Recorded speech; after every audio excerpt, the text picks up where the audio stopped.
Data model है, concept of relations देखेंगे, overview of various keys, referential integrity and foreign keys, foreign keys काफ़ी important है इसमें, फिर रिलेशनल लैंग्वेज हो गई ये सब, tuple and domain, relational calculus, इस पे बोलो 2 पॉइंटर का क्वेश्चन तो हमेशा आता ही है, ये मिड सेम पे आता ही आता है, ये तो एंड सेम में भी आएगा। फिर उसके बाद अपने एम्स एसक्यूएल हो गया, introduction and basic concepts of PL SQL, query processing optimization. फिर उसके बाद हम क्या थोड़ा बहुत ना MySQL, PostgreSQL, Oracle वगैरह को कंपेयर कर लेंगे और इनका मतलब हम थोड़ा इनके बारे में पढ़ लेंगे, इन सब के बारे में थोड़ा थोड़ा माई एसक्यूएल वगैरह में। और लास्ट में मैं क्या करूँगा, जब हो जाएगी यूनिट 2 तो मैं थोड़ी सी एसक्यूएल भी पढ़ा दूँगा, मतलब एसक्यूएल में क्या क्यूरीज होती हैं, क्रिएट क्यूरी, ड्रॉप, डिलीट वगैरह, क्रिएट टेबल, ठीक है, उसमें कुछ ऑपरेशंस कराने हैं या कंस्ट्रेंट्स लगाने हैं, सेलेक्ट करना है, वो सब मैं बता दूंगा थोड़ा सा 5-10 मिनट में जल्दी। फिर उसके बाद यूनिट 3 शुरू करेंगे उसके बाद। तो पहले हम क्या करते हैं, अपना आ जाते हैं यूनिट 2 की शुरुआत करते हैं। ये सब हमने कर लिया था, हाँ यहाँ से करना है। तो हमारा है पहला रिलेशनल मॉडल। सो अब हमें शुरू करना है रिलेशनल मॉडल के साथ अपना। सो रिलेशनल मॉडल भाई अपना जैसे हमने ईआर मॉडल पढ़ा है ऐसे रिलेशनल मॉडल है, बट इसमें जो हमारा डेटा है ना वो टेबल्स की फॉर्म में स्टोर होता है सारा, और इसको सबसे ज़्यादा हम यूज़ करते हैं। यहाँ पे लिख रखा है it is the most widely used, और यहाँ पे most widely used, it organize data into tables. तो इसमें जो हमारा सारा डेटा होता है वो टेबल्स की फॉर्म में स्टोर होता है, मतलब ऑर्गेनाइजेज द डेटा। ये इस पर तो चलता ही नहीं भाई, इसको ही करना पड़ेगा। and save, organizes the data in the form of tables, जिसको हम कहते हैं रिलेशंस, ठीक है। सो अब आगे हम देखते हैं, each table represent a specific type of entity and its rows represents records और इंस्टेंसेस ऑफ वो, ठीक है। तो अब ये कंसेप्ट देखते हैं। तो इसमें मेरा पहला होता है रिलेशन, ठीक है। तो जैसे हमारे ईआर मॉडल में अपना एंटिटी और रिलेशनशिप था, तो इसमें हमारा सबसे पहला होता है रिलेशन। ये देखो भाई, सबसे पहला अपना होता है रिलेशन, या फिर टेबल, ये सबसे इंपॉर्टेंट है। तो relation is a table with rows and columns, each table has a unique name in the database. फिर each row tuple represents a single record, each column attribute represents a property of the entity. तो मैं थोड़ा सा बता देता हूँ ये इसमें कैसे होता है। तो जैसे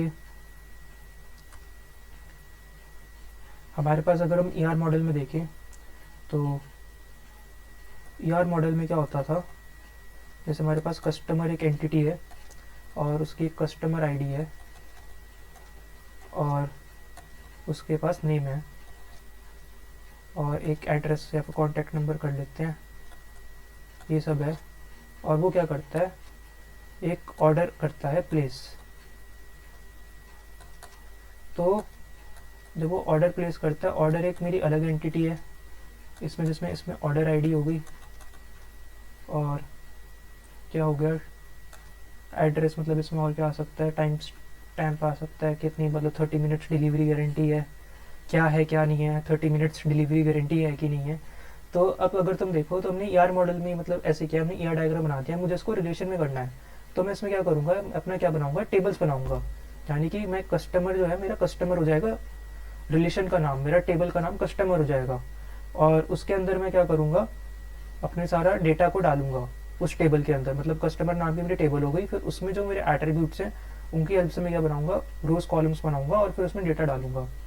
तो जैसे अभी इसमें मैं क्या कर सकता हूँ, जैसे अगर तुम इसमें देखो, जैसे मेरे पास पहले इसमें एंटिटी है कस्टमर, इसको मैं कैसे लिख सकता हूँ रिलेशनल में, देखो इसमें तो एक हमारी होगी कस्टमर आईडी, एक हो गया अपना नेम और एक हो गया कॉन्टैक्ट, एक हो गया अपना, फिर अगला है ऑर्डर, ऑर्डर में हो गई ऑर्डर आईडी और एक हो गया टाइम स्टैम्प या वगैरह वगैरह।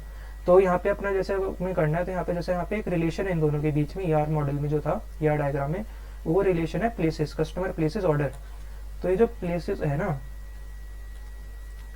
प्लेसेस, ये क्या है, ये एक रिलेशन है, मतलब ये रिलेशनशिप है।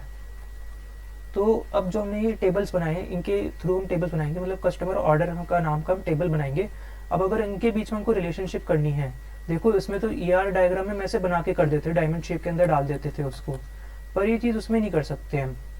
तो उसको करने के लिए हम क्या करेंगे, यहाँ पे फॉरेन की जो होती है उसको यूज़ करेंगे। फॉरेन की का कंसेप्ट यहाँ पे आता है अपना, और फॉरेन की को हम यहाँ पे यूज़ करेंगे, और फॉरेन की हेल्प से हम क्या करेंगे, इन दोनों के बीच में रिलेशन इस्टेब्लिश करेंगे। और वो रिलेशन क्या है, वो रिलेशन है अपना प्लेसेस का, कि कस्टमर प्लेसेस ऑर्डर, वो हम फॉरेन की हेल्प से क्या करेंगे, इस्टेब्लिश करेंगे। जो हमारा ER मॉडल था उसमें ज़रूरत ही नहीं पड़ रही थी, उसमें हम क्या कर रहे थे, डायमंड शेप थी, इसके अंदर हमने प्लेसेस डाल दिया, इन दोनों को कनेक्ट कर दिया, बात खत्म। पर इसमें नहीं होता ऐसे, इसमें हमें रिलेशनल मॉडल में हम पहले इनका टेबल बनाएंगे और फिर उसमें फॉरेन की डाल देंगे। यहाँ पे भी मैं डालूंगा फॉरेन की, आगे बताऊंगा फॉरेन की को डिटेल में, तो वहाँ पे हमारा कवर हो जाएगा सारा। सो यहाँ पे अब मैं जैसे मैं एक कस्टमर तुम्हें टेबल बना के दिखा देता हूँ। तो मेरे टेबल का नाम हो गया कस्टमर। कस्टमर के हमने एट्रीब्यूट्स देखे थे, तो हमारा पहला एट्रीब्यूट था उसमें कस्टमर ID, तो हमने यहाँ पे लिख दिया कस्टमर ID, ये अपना इसका प्राइमरी एट्रीब्यूट था। फिर हमने लिख दिया नेम, फिर हमने लिख दिया कॉन्टैक्ट। ठीक है, ये क्या बन गया, टेबल बन गया एक। तो ये जो टेबल बना है ये क्या होंगी अपने, इनको हम क्या बोलते हैं, इनको हम बोलते हैं कॉलम्स। ये हो जाते हैं कॉलम्स। तो ये जो हमारी कॉलम है, मतलब जो हमारा एट्रीब्यूट्स हैं हमारे कॉलम्स बन चुके हैं। उसके बाद आती है हमारी यहाँ पे रोज। ठीक है, रोज में हमारा क्या जाता है, डेटा। जैसे कस्टमर ID 1, नाम लिख दो राजू, कॉन्टैक्ट लिख दो 333, फिर दूसरे में राहुल, यहाँ पे डाल दो 444, मतलब ऐसे आ गया। तो ये हमारी रोज बन गई। ठीक है, तो यहाँ पे हमारा डेटा जाएगा। तो ट्यूपल एक हमारे यहाँ पे था ट्यूपल, तो एक सिंगल रो क्या होती है टेबल की, वो रिप्रेजेंट करती है सिंगल डेटा पॉइंट का यूनिक रिकॉर्ड को। एक मैंने एक चीज़ बताई थी, DBMS में कोई भी, मतलब ये जैसे जो राजू नाम का जो है ना, ये फिर से रिपीट नहीं हो सकता इसमें।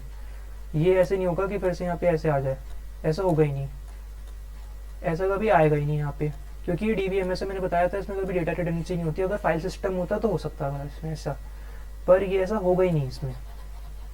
ठीक है, तो राजू एक बार ही आएगा, और ये जो एक बार आएगा इसको हम बोलते हैं ट्यूपल। मतलब ये एक ट्यूपल है, ये भी एक ट्यूपल है। इसके आगे मान लो मैंने 3 में लिख दिया कुछ और नाम लिख दिया, है ना, मान लो लिख दिया मैंने अली लिख दिया, चलो मान लो उसका लिख दिया 6767, तो यहाँ पे एक ये अलग ट्यूपल हो गया। तो ये हमारे ट्यूपल बन गए, अलग अलग ट्यूपल है। और जो ट्यूपल है वो मतलब अपने एक यूनिक रिकॉर्ड को सिग्निफाई कर रहा है, दिखा रहा है, रिप्रेजेंट कर रहा है। तो हमने अब ट्यूपल देख लिया, कॉलम देख लिया। कॉलम क्या हो गया, कॉलम अपने एट्रीब्यूट्स हो गए। जो हमारी कस्टमर एंटिटी के कॉलम्स थे, मतलब एट्रीब्यूट्स थे, वो एट्रीब्यूट्स अब क्या बन जाएंगे, कॉलम्स बन जाएंगे।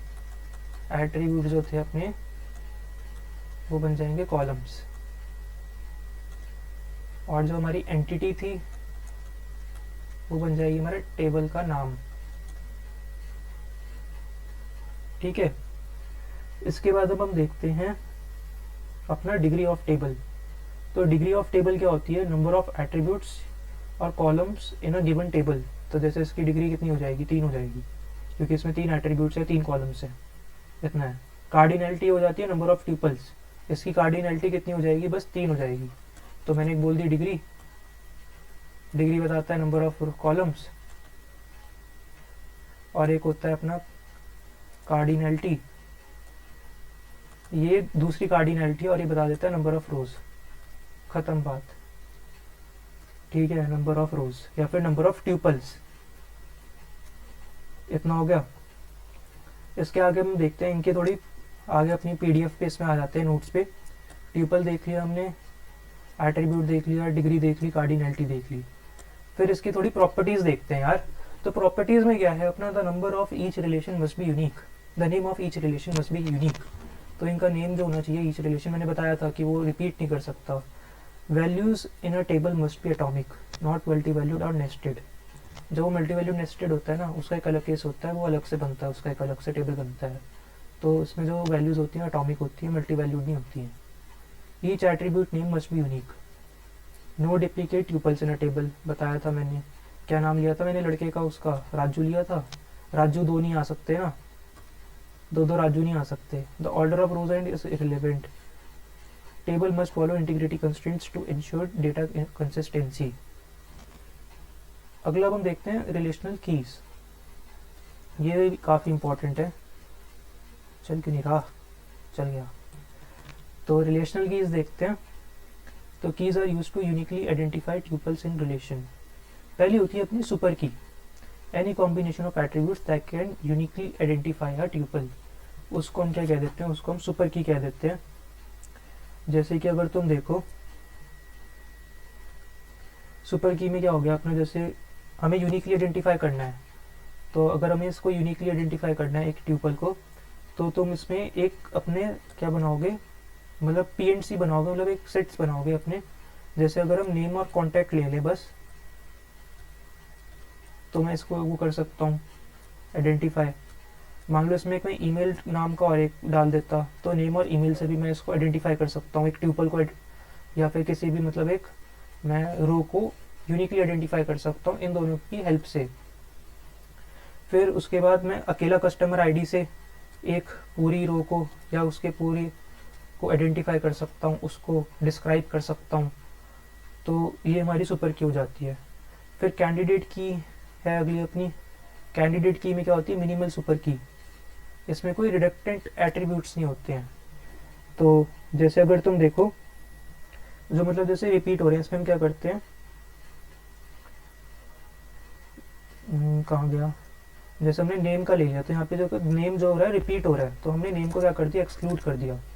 और वैसे भी देखो तो नेम जो होता है ना बंदे का रिपीट, दो भाई दो लोगों का नाम भी तो राजू हो सकता है, ठीक है, दो अलग अलग लोग हैं उनका नाम राजू हो सकता है, पर जो दोनों अलग अलग राजू हैं उनके कॉन्टैक्ट नंबर तो सेम नहीं होंगे। मान लो एक का हो गया 929 और इसका हो गया 92, तो दोनों के अलग अलग हो गए ना कॉन्टैक्ट। तो यानी कि अब मैं इस राजू को यूनिकली आइडेंटिफाई कर सकता हूँ और इस राजू को भी यूनिकली आइडेंटिफाई कर सकता हूँ, क्योंकि इसका कॉन्टैक्ट अलग है और इसका, या फिर ईमेल अलग अलग हो गए, वो yahoo.com यूज़ कर रहा है, वो जीमेल यूज़ कर रहा है, तो मैंने दोनों को यूनिकली आइडेंटिफाई कर लिया। तो मैं यानी कि मैं नेम और ईमेल से भी यूनिकली आइडेंटिफाई कर सकता हूँ और नेम और कॉन्टैक्ट से भी। पर अगर तुम देखो ये क्या है, रिडक्टेंट है, मतलब ये बार बार यूज़ हो रहे हैं, तो ये सुपर की में तो आ जाते हैं बट कैंडिडेट की में नहीं आते। तो कैंडिडेट की में हम इस चीज़ को एक्सक्लूड कर देते हैं, तो कैंडिडेट की से हट जाता है ये, तो इसको हम कैंडिडेट की में नहीं लेते। सो कैंडिडेट की से हटा दिया, काफ़ी ज़्यादा भर गया यहाँ पे, क्लमसी हो गया, ये दिक्कत करेगा। तो यहाँ अगला हो जाता है अपना प्राइमरी की। इसमें क्या होता है अपना चूजन कैंडिडेट की। तो कैंडिडेट की से हमारी फिर प्राइमरी की आती है। तो ये तुम देखो कि क्या ऑर्डर चल रहा है। हमने पहले सुपर की बनाई, सुपर की से हमने एक ट्यूपल को मतलब यूनिकली आइडेंटिफाई किया बहुत तरीक़ों से, पी एंड सी से, मतलब काफ़ी कॉम्बिनेशन बना दिए। उसकी हेल्प से हमने कैंडिडेट की बना दी, कैंडिडेट की हेल्प से हमने प्राइमरी की निकाल ली, ठीक है। प्राइमरी की क्या होनी चाहिए, वो अकेली होती है एक, वो अकेली सब पे भारी होती है, ठीक है। वो हम चूज़ करते हैं कैंडिडेट की में बहुत सारी, मतलब कैंडिडेट की जैसे मान लो 5 बन गई, उसमें से हम एक ऐसी चूज़ करेंगे जो कि सबसे बढ़िया रहेगी, तो वो हमारी प्राइमरी की हो जाएगी। फिर अगली होती है, मतलब उसमें हम ये देते हैं कि उसमें कम से कम एट्रीब्यूट्स हों, जो हमारी कैंडिडेट की है उसमें कम से कम एट्रीब्यूट्स हों। अगर उसमें कम से कम एट्रीब्यूट्स हों तो उसको हम चूज़ करके प्राइमरी की बना देते हैं। अगला होता है alternate key. All candidate keys except the primary key, सारी कैंडिडेट कीज छोड़ दी एक्सेप्ट द प्राइमरी की। अगली आती है अपनी फॉरेन की। फॉरेन की मैं बात भी कर रहा था कि ये क्या करती है काम, रिलेशनशिप का काम करती है, रिलेशनशिप को इस्टेब्लिश करती है। लग रहा है मिटा दिया वो। तो रिलेशनशिप इस्टेब्लिश, जैसे यार डायग्राम में तो हम डायमंड की उसमें कर देते थे, इसमें नहीं कर सकते। यहाँ पे हम फॉरेन की हेल्प लेंगे। फॉरेन की हेल्प से हम क्या करेंगे, दो टेबल्स के बीच में रिलेशन को इस्टेब्लिश करेंगे, ये रहता है। सो ये अपना क्या रहता है, अपना फॉरेन की का रहता है। तो reference is primary key of another table, the table that contains F के इज कॉल्ड चाइल्ड, ठीक है, उसको हम चाइल्ड बोलते हैं जिसमें फॉरेन की है, तो उसको हम चाइल्ड बोलते हैं, फिर रेफरेंसिंग टेबल बोलते हैं। और जिसकी P K, the table whose P K is referred as is parent. तुम देखो जो अपनी फॉरेन की होती है ना, वैसे वो अपनी प्राइमरी की होती है। मान लो एक टेबल है, ठीक है, और उसमें क्या है, फॉरेन की है एक उस टेबल में, ठीक है। इस टेबल में मान लो मैंने इस टेबल का नाम दे दिया T1, तो इस टेबल का नाम मैंने T1 दे दिया, और इसके अंदर ये जो है ये फॉरेन की है। मैं कहूँगा कि हाँ जी ये फॉरेन की है, बट एक्चुअली अगर तुम देखो ना, इसका पीछे का इतिहास देखो, इतिहास देखें अगर इसके हम पीछे हिस्ट्री में जाए ना, ये एक्चुअली में एक प्राइमरी की है। ये मान लो एक और टेबल है, इसका नाम रख देते हैं TX। तो इसमें जो ये फॉरेन की है ना, ये एक्चुअली यहाँ पे प्राइमरी की है, यानी कि यहाँ पे ये सबको अकेले आइडेंटिफाई कर देती है। बट जब ये TX से मान लो T1 टेबल में जाती है तो ये प्राइमरी की फॉरेन की बन जाती है। बट काम क्या करती है, एक रिलेशन इस्टेब्लिश कर देती है, रिश्ता जोड़ देती है इन दोनों के बीच में। ये काम है फॉरेन की का। और ये पेरेंट टेबल हो गई, रेफरेंस टेबल, और ये हो गई अपनी चाइल्ड टेबल, ये हो गई पेरेंट टेबल, ये रहता है। अगला है कॉम्पोजिट की। अब प्राइमरी की form by more than one attribute, जिसमें ज़्यादा एट्रीब्यूट्स आ जाए, जहाँ पे कैंडिडेट की में ऑप्शन ना मिले। मैंने बताया था ना मिनिमल सुपर की, मान लो कैंडिडेट की में एक एट्रीब्यूट वाली है ही नहीं, मतलब कोई कैंडिडेट की सारे दो एट्रीब्यूट्स के हैं, तो 2 एट्रीब्यूट्स वाली कैंडिडेट की चूज़ करनी पड़ेगी, तो हमारी कॉम्पोजिट की बन जाएगी। हमारी प्राइमरी की तो होगी, साथ में कॉम्पोजिट की भी होगी। अगली होती है कंपाउंड की। अब प्राइमरी की मेड ऑफ 2 फॉरेन कीज, ठीक है। अगली होती है सरोगेट की, इसको हम सिंथेटिक की भी कहते हैं, और इसको जनरेट किया जाता है बाय द। अब आगे देखते हैं इंटीग्रिटी कंस्ट्रेंट्स की बात कर रहे थे हम। सो अपना जो इंटीग्रिटी कंस्ट्रेंट्स हैं उसमें अपना क्या है, इसको हमने इंट्रोड्यूस क्यों किया, देखिए ये चीज़ आई क्यों है, मतलब इसका क्या वास्ता है, क्यों आया है। तो इसको इंट्रोड्यूस किया था ताकि करप्शन ना हो अपने DB की। ये करता है DB की करप्शन से बचाता है, कभी कभी हमसे एक्सीडेंटली हो जाता है, या फिर अगर हम इंटेंशनली भी कर रहे हो तो भी, मतलब ये करप्शन को बचाता है, DB करप्शन को, इसलिए इंटीग्रिटी कंस्ट्रेंट्स हमारे काम की चीज़ है। तो इसमें लिख रखा है use to maintain accuracy, consistency and validity of data. और एक चीज़ और है, जब हम CRUD ऑपरेशंस करते हैं ना, तो उसको एक इंटीग्रिटी पॉलिसी के साथ करना चाहिए, ताकि जो हमारा DB है हमेशा कंसिस्टेंट रहे। ये जो हम CRUD ऑपरेशंस कर रहे हैं इसको हमेशा एक इंटीग्रिटी पॉलिसी के साथ करो, ताकि जो हमारे DB है वो हमेशा कंसिस्टेंट रहे, वरना दिक्कत हो सकती है। CRUD ऑपरेशंस में अपना क्या हो जाता है, CRUD मतलब क्रिएट, रीड, अपडेट और डिलीट। मेन चीज़ यही है कि भाई हम अपना जो DB है उसको एक्सीडेंटली करप्ट ना कर दें। पहला आता है इसमें अपना डोमेन कंस्ट्रेंट। तो जो अपना डोमेन कंस्ट्रेंट आता है इसमें क्या होता है, हम इसमें डिफाइन करते हैं data type and range of values for an attribute. जैसे कि मान लीजिए एज 0 से ज़्यादा होनी चाहिए, माइनस में तो नहीं डाल सकता मैं एज को कि भाई मेरी एज माइनस में है, ठीक है, ऐसे नहीं डाल सकते आप। और जैसे मान लीजिए हम लाइसेंस का फॉर्म भर रहे हैं किसी लाइसेंस का, तो उसमें क्या होता है, एज जो होती है 18 से कम होनी चाहिए, ज़्यादा होनी चाहिए, तो उसमें हम डाल सकते हैं कि age must be greater than 18। तो ऐसे कोई आ नहीं पाएगा, ऐसे आलतू फालतू बंदा, और उसको करप्ट नहीं कर पाएगा हमारे DB को, कि मान लो कोई बच्चा आ गया उसको आके करप्ट करने लग गया या कुछ करने लग गया, ऐसे हम कर सकते हैं इसमें। ये हमारा डोमेन कंस्ट्रेंट आ जाता है, मतलब हम डोमेन स्पेसिफाई कर देते हैं कि क्या क्या इसका क्या कितना वो है, कितनी वैल्यूज़ ये ले सकता है।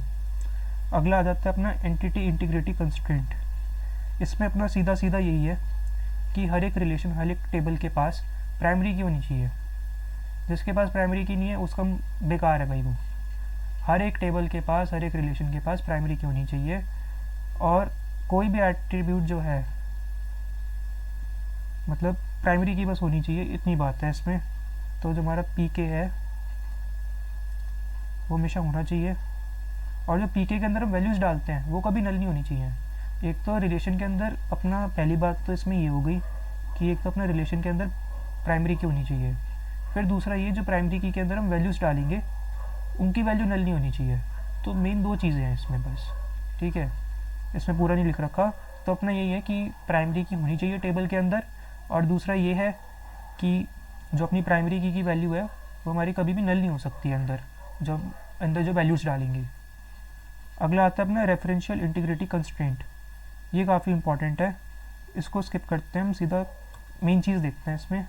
तो जो अपने रेफरेंशियल कंस्ट्रेंट्स हैं इसमें अपनी मेन आ जाता है, इंटीग्रिटी कंस्ट्रेंट आ जाता है, और एक अपना डिलीट कंस्ट्रेंट आ जाता है। तो जो इंसर्ट कंस्ट्रेंट है इसमें रेफरेंशियल कंस्ट्रेंट में, ये क्या बोलता है, values can't be inserted in a child table if the value is not lying in the parent table. अगर पेरेंट टेबल के अंदर जो वैल्यूज़ हैं वो लाई नहीं कर रही तो हम चाइल्ड टेबल में नहीं डाल सकते वैल्यूज़ को, दोनों में होनी चाहिए। अगर हम फोर्सफुली ट्राई करेंगे तो जो हमारा DBMS का सिस्टम है वो एरर थ्रो कर देगा। क्या थ्रो कर देगा? एरर थ्रो कर देगा उस केस में।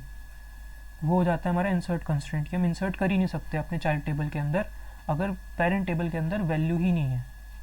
ठीक है, अगर करने की कोशिश करोगे तो एरर मिलेगा। ये है डिलीट कंस्ट्रेंट, ये है।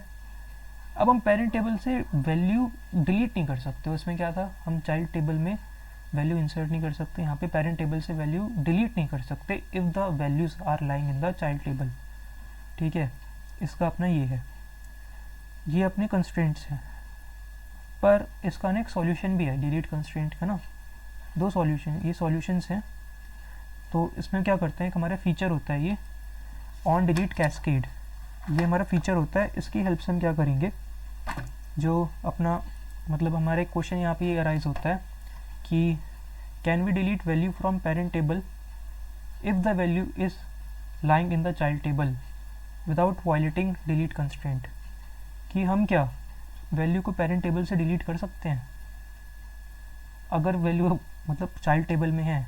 पर अगर ऐसे करोगे तो वही हमारा डिलीट टेबल जो है, मतलब जो डिलीट कंस्ट्रेंट है वो तो एरर थ्रो करेगा। नहीं, हम इसका एक एरर नहीं थ्रो करेगा, इसका एक फ़ीचर है जो कि हमको प्रोवाइड करता है वो। तो अगर आपको ये करना है तो इसके लिए हमारा ऑन डिलीट कास्केड जो हमारा फीचर है इसको हमें यूज़ करना है। तो आपको क्या करना है, डिलीट कर देनी है वैल्यू पेरेंट टेबल से, पर आपको क्या करना है, डिलीट करना है corresponding entry from child table too. ये मेन चीज़ है, ये भी आपको स्टेप परफॉर्म करना होगा तो बात बनेगी, तो आपको एरर वगैरह नहीं मिलेगा। तो ये इसका पहला फीचर होता है जिसकी वजह से हमारा डिलीट कंस्ट्रेंट नहीं आएगा। हम डिलीट कर सकते हैं पेरेंट टेबल से वैल्यू, ताकि जो हमारा अगर हमारी वैल्यू साथ में चाइल्ड टेबल में भी हैं विदाउट वायलेटिंग दी डिलीट कंस्ट्रेंट। अगला होता है ऑन डिलीट नल। इसमें क्या करते हैं, हम डिलीट कर सकते हैं वैल्यू पेरेंट टेबल से, और इसमें क्या करते हैं, जो हमारी कॉरस्पॉन्डिंग फॉरेन की होती है उसको हम क्या करते हैं, उसकी वैल्यू को नल डाल देते हैं। इसमें हमारा ऐसा रहता है। सो इसके साथ हमारा जो ये हमारा इंटीग्रिटी कंस्ट्रेंट्स ख़त्म हो जाते हैं। अब हम देखते हैं की कंस्ट्रेंट्स। ठीक है, तब हम की कंस्ट्रेंट्स देखते हैं। तो की कंस्ट्रेंट्स में क्या होगा, की कंस्ट्रेंट्स में हमारा हो जाता है not null, unique, default, check, primary key और फॉरेन की। इसको एक्सप्लेन करना पड़ेगा। सो यहीं पे डोंट सेव। तो सबसे पहला हमारा की कंस्ट्रेंट है नॉट नल। मैं उसमें नहीं देख रहा, मैं डायरेक्ट बताऊंगा not null. So not null में क्या होता है, नॉट नल मतलब ये खाली ना हो वो बिल्कुल भी। तो वैसे तो अगर देखा जाए बाय डिफ़ॉल्ट जो होता है हमारा, जो एट्रीब्यूट और कॉलम होता है नल हो सकता है। बट अगर हम देखें, हम एक कॉलम को इन्फोर्स कर सकते हैं टू नॉट एक्सेप्ट नल। तो enforce a column to not accept null, ये चीज़ हम कर सकते हैं। तो इसका हम एक वो डाल सकते हैं, हम इसकी एसक्यूएल क्वेरी बना सकते हैं। वैसे बाद में सिखाऊंगा एसक्यूएल क्वेरी। तो हम सबसे पहले क्या करते हैं, डेटाबेस क्रिएट करते हैं। क्रिएट डेटाबेस, मान लो डेटाबेस का नाम डाल दिया स्टूडेंट। फिर उसके बाद हम इसको क्या करते हैं, यूज़ करते हैं।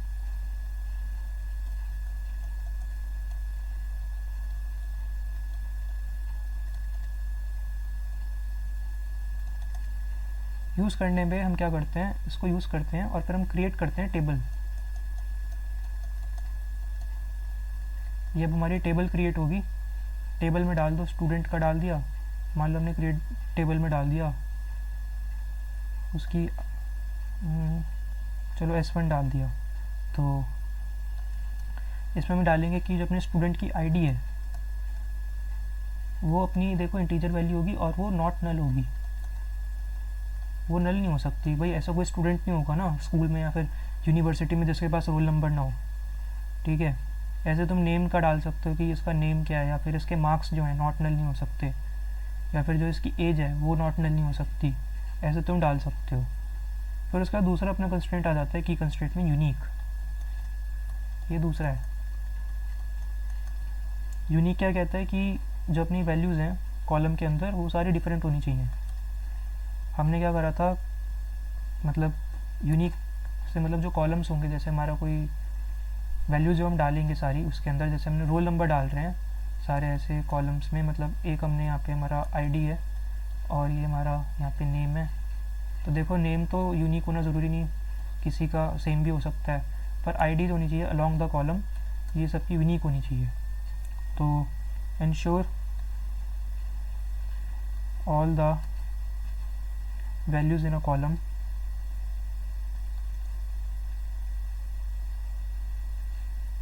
Are unique. इतना हो गया, या फिर डिफरेंट।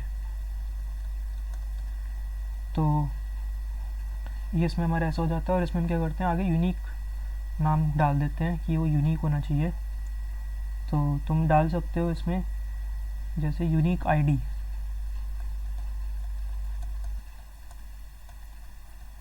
ये तुमने डाल दिया, ये ऐसे हो जाता है सारा, और बाद में इसको बंद कर देंगे।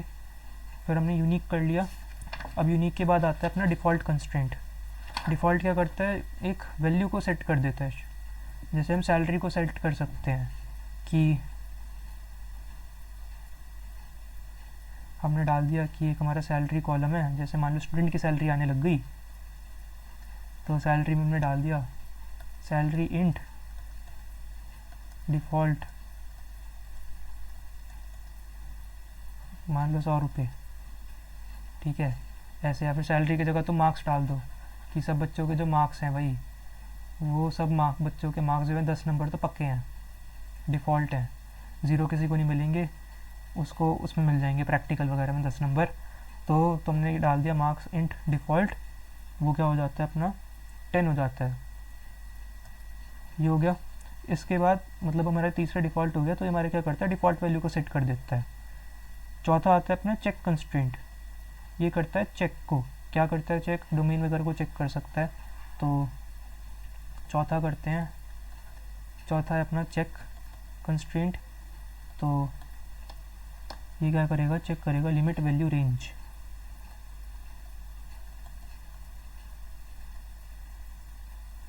तो लिमिट वैल्यू रेंज, और इसमें हमारा डोमेन आ जाएगा। जैसे कि जब हम लाइसेंस बना रहे हैं तो जो एज होनी चाहिए वो हमारी क्या होनी चाहिए, 18 से ऊपर की होनी चाहिए। तो एसक्यूएल क्वेरी में हम लिख देंगे कि भाई चेक करो कि इसकी जो एज है वो 18 से ऊपर तो है कि नहीं है, पता चले हो ही ना, तो ये दिक्कत हो सकती है। तो इसमें हम चेक कंस्ट्रेंट यूज़ कर सकते हैं। अगला आ जाता है अपना प्राइमरी की कंस्ट्रेंट, जो कि अपना सबसे इंपॉर्टेंट है। प्राइमरी की क्या होती है, देखो प्राइमरी की का अगर तुम देखो उसके पास दो फीचर्स होते हैं, एक तो यूनिक होती है और एक वो नॉट नल होती है, और वो यूनिकली आइडेंटिफाई कर सकती है हर एक ट्यूपल को। यहीं पे कहीं या तो प्राइमरी की मतलब उसके पास दो फीचर्स आ गए, तो नॉट नल का आ गया और एक आ गया उसके पास क्या कहते हैं यूनिक का। और उसे अगला अपना फॉरेन की कंस्ट्रेंट है, उसके वजह से क्या होता है रिलेशन इस्टेब्लिश होते हैं किसी दो टेबल्स के बीच में, क्योंकि जो मैंने शुरू में तब भी बताया था ईआर डायग्राम तो उससे करता है डायमंड के उससे ऐसे, और इसमें हम क्या करते हैं फॉरेन की का यूज़ करते हैं, फॉरेन की हेल्प से हम रिलेशन इस्टेब्लिश कर लेते हैं, रिलेशनशिप बना देते हैं। तो एक बार प्राइमरी की का बता देता हूँ पहले। तो प्राइमरी की में आ जाता है अपना नॉट नल और यूनिक, दोनों चीज़ों को सेटिस्फाई करता है ये। और उसके बाद अपना क्या हो गया, तुम जैसे हमारे में यहाँ पे ये किया था ना आईडी इंट नॉट नल, तुम ये लिख दो आईडी इंट प्राइमरी की, बात ख़त्म।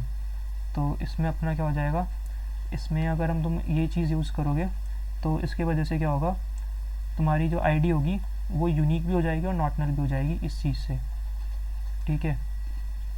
फिर अगला फॉरेन की आ जाती है, जो अपनी लास्ट कंस्ट्रेंट है अपनी फॉरेन की है। तुम्हें पता ही वो क्या करती है, एस्टैब्लिश करती है रिलेशन, और उसको हम एसक्यूएल क्वेरी में भी लिख सकते हैं। ये मैं हटा देता हूँ, लिख के दिखा देता हूँ। एसक्यूएल वैसे इसी में कवर हो रहा है थोड़ा थोड़ा, तो जैसे कि जैसे कराऊंगा बाद में करा दूंगा। तो इसमें अपना फॉरेन की पता ही है कि इस्टेब्लिश करता है रिलेशनशिप को। और ये चीज़ ध्यान रखना बताई थी मैंने कि मतलब जिसमें एक हमारी पेरेंट टेबल होती है और एक हमारी चाइल्ड टेबल होती है। चाइल्ड टेबल के अंदर होता है अपना फॉरेन की। तो जैसे अपना ये चाइल्ड टेबल हो गया कोई, इसमें अपने ये सब हो गए, और यहाँ पे मान लो एफ की बैठा है, और यहाँ पे एक हमारा पेरेंट टेबल है, इसका जो पी के है वो क्या आया है यहाँ पे। पेरेंट टेबल को हम क्या बोलते हैं, और पेरेंट टेबल को हम बोलते हैं और reference table, reference relation, referenced relation, और इसको हम बोल देते हैं, इसको हम बोल सकते हैं क्या कहते हैं, रेफरेंसिंग रिलेशन। सो अपना इसमें मेन यही रहता है, रेफरेंसिंग और रेफरेंस्ड। इतना ही है फॉरेन की का। इसके बाद अब पीडीएफ पे आ जाते हैं वापस, और अब आगे देखते हैं। तो हमने ये सारे देख लिए, और तुम पढ़ सकते हो सब कुछ। देखो मैंने बताया था नॉट नल प्लस यूनिक होता है ये प्राइमरी की का। फिर रिलेशनल मॉडल अपना सिंपल होता है, लॉजिकल होता है, और इसमें क्या होता है, it is the basis for all RDMS। ठीक है, RDMS का बेसिस है ये, बेसिस। और इसमें क्या है अपना ओरेकल माई एसक्यूएल वगैरह आ जाते हैं, RDBMS के एग्जांपल्स हो गए, और ये काफ़ी एसेंशियल है RM को समझना। फिर हम क्या करते हैं, ER मॉडल को रिलेशन मॉडल में कन्वर्ट करते हैं।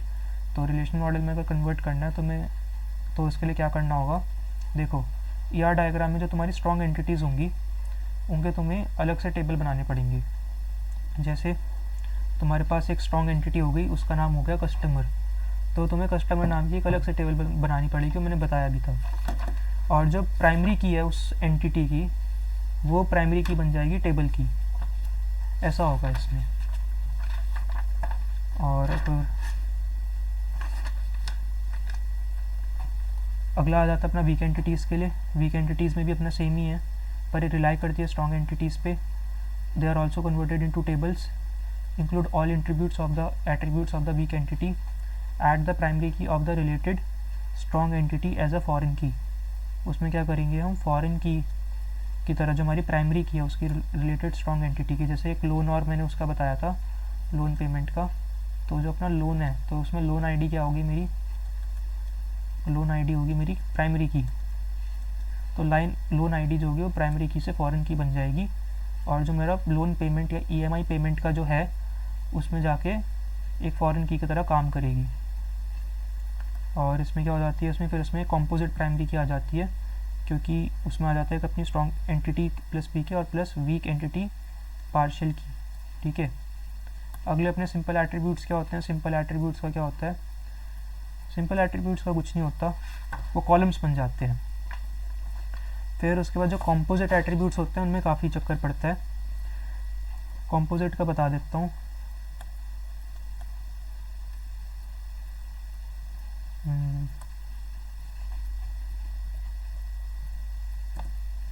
कॉम्पोजिट एट्रीब्यूट्स में क्या होता है, जैसे मान लो एड्रेस है, एड्रेस क्या है, कॉम्पोजिट एट्रीब्यूट है क्योंकि तुम उसको तोड़ सकते हो। और तो तुम क्या करोगे, जैसे तुम्हारे पास यहाँ पे नेम हो गया, आईडी हो गया, ये मैं कस्टमर टेबल बना रहा हूँ। ठीक है, कस्टमर मेरी स्ट्रॉन्ग एंटिटी थी, तो अब इसकी क्या बन जाएगी, टेबल बनेगी। तो जैसे मान लो कस्टमर टेबल में आईडी जो थी मेरी प्राइमरी की थी, तो मतलब जो कस्टमर एंटिटी थी उसमें ये थी, पर अब जो कस्टमर टेबल होगी उसमें भी आईडी जो होगी हमारी प्राइमरी की ही होगी। तो यहाँ पे जैसे मेरा एड्रेस जो था वो एक कॉम्पोजिट एट्रीब्यूट था, तो यहाँ पे मेरा आ जाएगा हाउस नंबर, मतलब मैं इसको अंदर ही अंदर तोड़ रहा हूँ। एड्रेस को मैंने और तोड़ा था, एड्रेस को मैंने और किस में तोड़ा था, मैंने उसको स्ट्रीट में तोड़ दिया था, और मैंने उसको एक में तोड़ दिया था एड्रेस, मान लो सिटी। सो ऐसे आ जाएगा इसमें, तो हम डाल सकते हैं। तो इसमें मतलब एक ही रिलेशन में हम ऐसे इसको डाल देंगे। तो यहाँ पे ऐसे हम डाल दिया हमने कि एड्रेस हाउस नंबर 1216, एड्रेस डाल दी, स्ट्रीट डाल दी, हौस खास साउथ दिल्ली, और हौस खास हो गया अपना साउथ दिल्ली, और ऐसे पिन कोड वगैरह डाल देंगे, तो वो मतलब हमारा एक उसमें हो जाएगा। ठीक है, तो हमने कॉम्पोजिट एट्रीब्यूट्स को हम ऐसे इसमें वो करते हैं। तो composite attributes made up of sub parts, जैसे full address, break down each composite into separate columns, हमने सेपरेट कॉलम्स में किया था उसको। Do not create a column for the composite name itself. अगला आ जाता है अपने मल्टी वैल्यूड।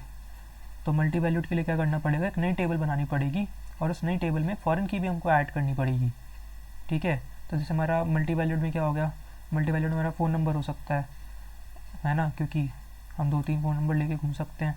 तो मैं तुमको एक वो बता देता हूँ। तो जैसे मान लो स्टूडेंट आईडी हो गया, मैं यहाँ पे क्या करूँ, एक अलग से टेबल बना रहा हूँ और उस टेबल का नाम मान लो मैंने दे दिया कॉन्टैक्ट। तो ये मेरा टेबल का नाम हो गया और यहाँ पे मैंने स्टूडेंट आईडी डाल दी और यहाँ पे मैंने डाल दिया कॉन्टैक्ट नंबर। तो स्टूडेंट आईडी जो होगी मेरी, ये क्या होगी, ये हो जाएगी मेरी स्टूडेंट आईडी जो है ये मेरी हो जाएगी FK, क्योंकि जो स्टूडेंट आईडी है वो यहाँ पे देखो तुम, वो क्या है, प्राइमरी की है। तो यहाँ पे जैसे कॉन्टैक्ट हम इस वाले इसमें कॉलम नहीं डाल सकते कि कॉन्टैक्ट जो है अपना मल्टी वैल्यूड एट्रीब्यूट है, तो उसका हम अलग से टेबल बना रहे हैं कॉन्टैक्ट नाम का, और उसमें हमने क्या करा, स्टूडेंट आईडी को एज अ फॉरेन की डाल दिया है। तो उसको एज अ फॉरेन की हमने यहाँ पे डाल दिया और कॉन्टैक्ट नंबर है। ठीक है, तो कॉन्टैक्ट नंबर में हम कॉन्टैक्ट डाल देंगे, जैसे हमने डाल दिया स्टूडेंट आईडी 1, इसका मान लो नंबर है 772, इसका 872 है ना। तो ऐसे आएगा, इसमें ऐसे भरा जाएगा ये। तो इसका एक अलग से हट के टेबल बना है और इसमें हमारा क्या रहेगा, हमारी फॉरेन की आ गई है। ठीक है, सो एक बार फिर से इसमें आ जाते हैं PDF पे। तो तुम ये देख लो मल्टी वैल्यूड, और इसमें हमारी क्या बन गई, कॉम्पोजिट प्राइमरी की बन गई है। तुम अगर देखो तो जो हमारी प्राइमरी की बनी है उसमें हमारे 2 एट्रीब्यूट्स की हेल्प से बना है। तो उसमें हमारे एक स्टूडेंट आईडी आ गया जो कि हमारा फॉरेन की है, और एक हमारी पार्शियल डिस्क्रिमिनेटर की है, इसको हम पार्शियल डिस्क्रिमिनेटर की कहेंगे अब।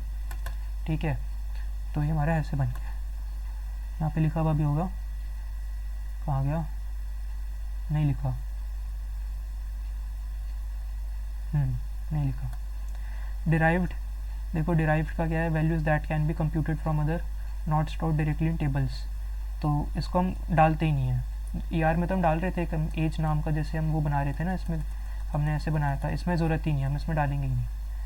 अगला आ जाता है जनरलाइजेशन। हाँ भाग रहा है, हाँ। तो जनरलाइजेशन में क्या होता है, हम सेपरेट टेबल्स बनाते हैं फॉर सुपर क्लास और सब क्लास।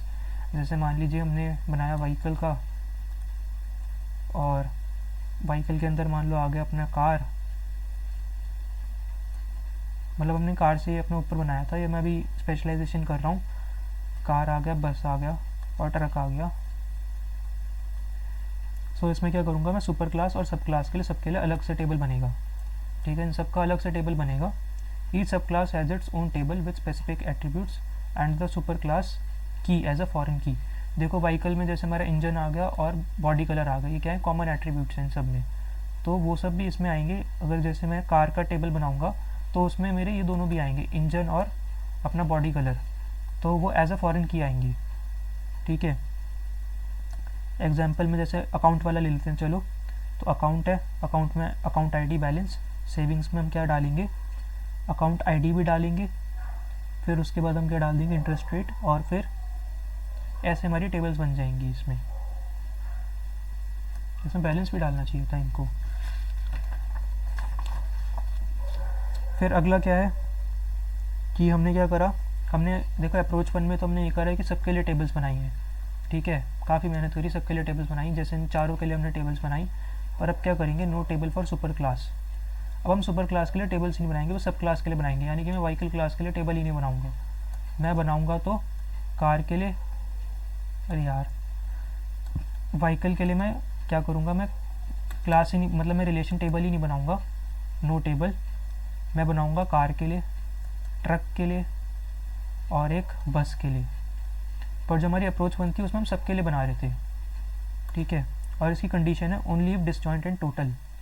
ठीक है, सुपर क्लास अगर डिसजॉइंट और टोटल होगी तो ही कर सकते हैं, पर इसमें ड्रॉबैक्स आ जाते हैं। Duplicate data if attributes like balance are repeated in multiple tables, loss of general instances and do not belong. तो अप्रोच 1 सबसे सही है, पर ये जो अप्रोच 2 है ये थोड़ी हल्की पड़ती है, इसको करने में कम टाइम लगता है, तो इसलिए हम इसको करते हैं। अगला एग्रीगेशन है, used when a relationship is treated like an entity due to its participation in another relationship. Create a table to represent the combined relationship. Include keys of all participating entities and relationships. ठीक है, तो थोड़ा ऊपर से जा रहा होगा। तो हमने क्या करा था, हमने एग्रीगेशन किया था, तो इसको फिर से थोड़ा करते हैं एग्रीगेशन। तो हमें एग्रीगेशन का देखना है अब। तो जैसे मैंने बताया था ना कि एक अपना क्या था, एम्प्लॉय था, वो वर्क करता है, वर्क्स ऑन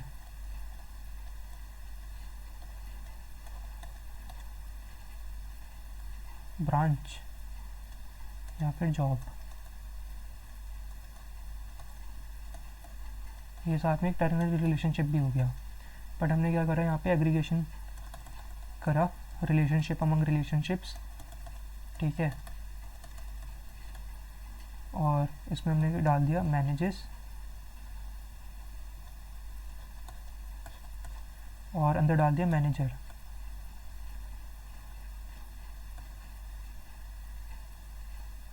ठीक है। सो अब इसमें कैसा हो गया अपना, जैसे अगर तुम देखो तो जब हम इसमें टेबल बनाएंगे, हम किसका बनाएंगे, मैनेजर्स का बनाएंगे, ठीक है। टेबल बनेगा इसका, और टेबल में हम क्या डाल देंगे, मैनेजर आईडी डाल देंगे, एम्प्लॉय आईडी डाल सकते हैं, जॉब आईडी डाल सकते हैं, ब्रांच आईडी डाल सकते हैं। और इसमें भी जो हमारी पीके बनेगी वो हमारी कॉम्पोजिट बनेगी, ठीक है। तो इसमें यही लिखा हुआ था कि create a table to represent the combined relationship, include all keys of all participating entities and relationship, add any related वो। तो इसका मैं वो बता देता हूँ कि इसका अपना कैसे वो होगा, टेबल क्या बनेगा, टेबल जो इसका बनेगा वो अपना क्या बनेगा। तो टेबल में अपना आ गया मैनेजर्स, इसमें आ गई अपनी manager ID, employee ID, job ID और ब्रांच आईडी, ये सब आ गया अपना, ये है इसमें। तो यहाँ से हमारा एग्रीगेशन ख़त्म हो जाता है। अगला है अपना कंक्लूजन, पढ़ लेना। Transforming an ER diagram into a relational model is a crucial step in designing databases. It helps structure data efficiently, maintain consistency and prepare the database for implementation in systems. क्योंकि अगर हम इसको ER diagram से relational model में बना देंगे तो इसमें हम क्या कर सकते हैं, हम RDBMS सॉफ्टवेयर जो है अपने उनको यूज़ कर सकते हैं, MySQL वगैरह को, और फिर क्यूरीज वगैरह जैसे अपने SQL वगैरह से सीख के वो सब हम इसको उसमें कुछ टच कर सकते हैं, इसमें CRUD ऑपरेशंस वगैरह परफॉर्म कर सकते हैं। और each component of the ER model is carefully mapped to ensure. इसमें से हमारा सबसे पहला रिलेशनल अलजेब्रा आता है। तो रिलेशनल अलजेब्रा क्या है, is a procedural query language used to query relational databases. तो पहला हमारा रिलेशनल अलजेब्रा आ जाता है, तो मैं पहले लिख देता हूँ रिलेशनल अलजेब्रा। देखिए ये जो है ना, ये अपना एक प्रोसीड्यूरल क्यूरी लैंग्वेज है या फिर फॉर्मल क्यूरी लैंग्वेज है। ये अपना प्रोसीड्यूरल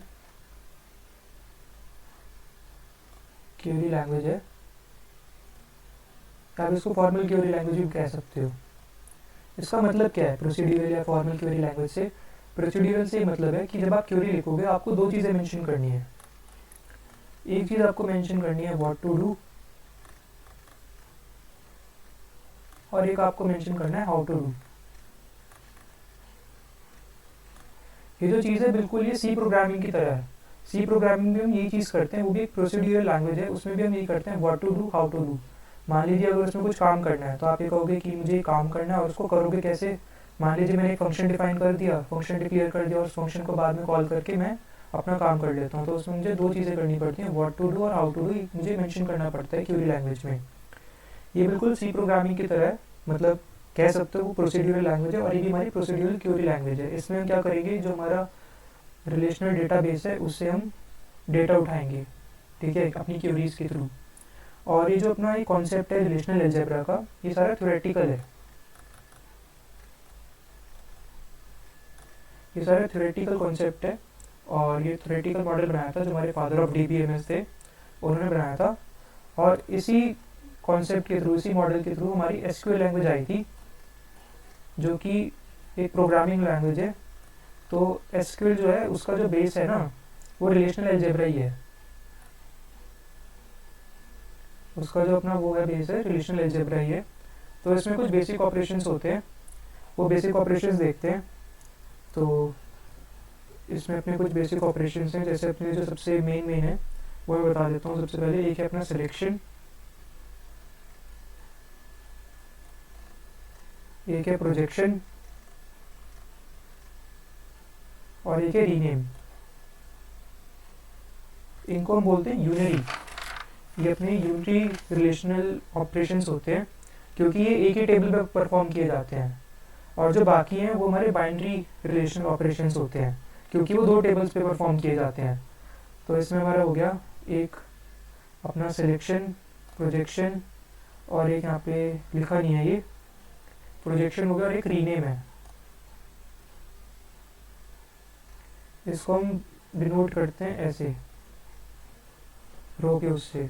तो ये जो है ये तीनों अपने यूनरी रिलेशनल ऑपरेशंस हैं। तो इन तीनों को हम देखते हैं कैसे होता है, इसका सिंटैक्स देखते हैं। जैसे सिलेक्शन वाला है, ये क्या करता है, सिलेक्ट रो करता है on the based of condition. तो कंडीशन के बेसिस पे ये सिलेक्ट करता है रोज को। तो इसका देखते हैं, एक एग्जांपल देखते हैं सिलेक्शन वाले का।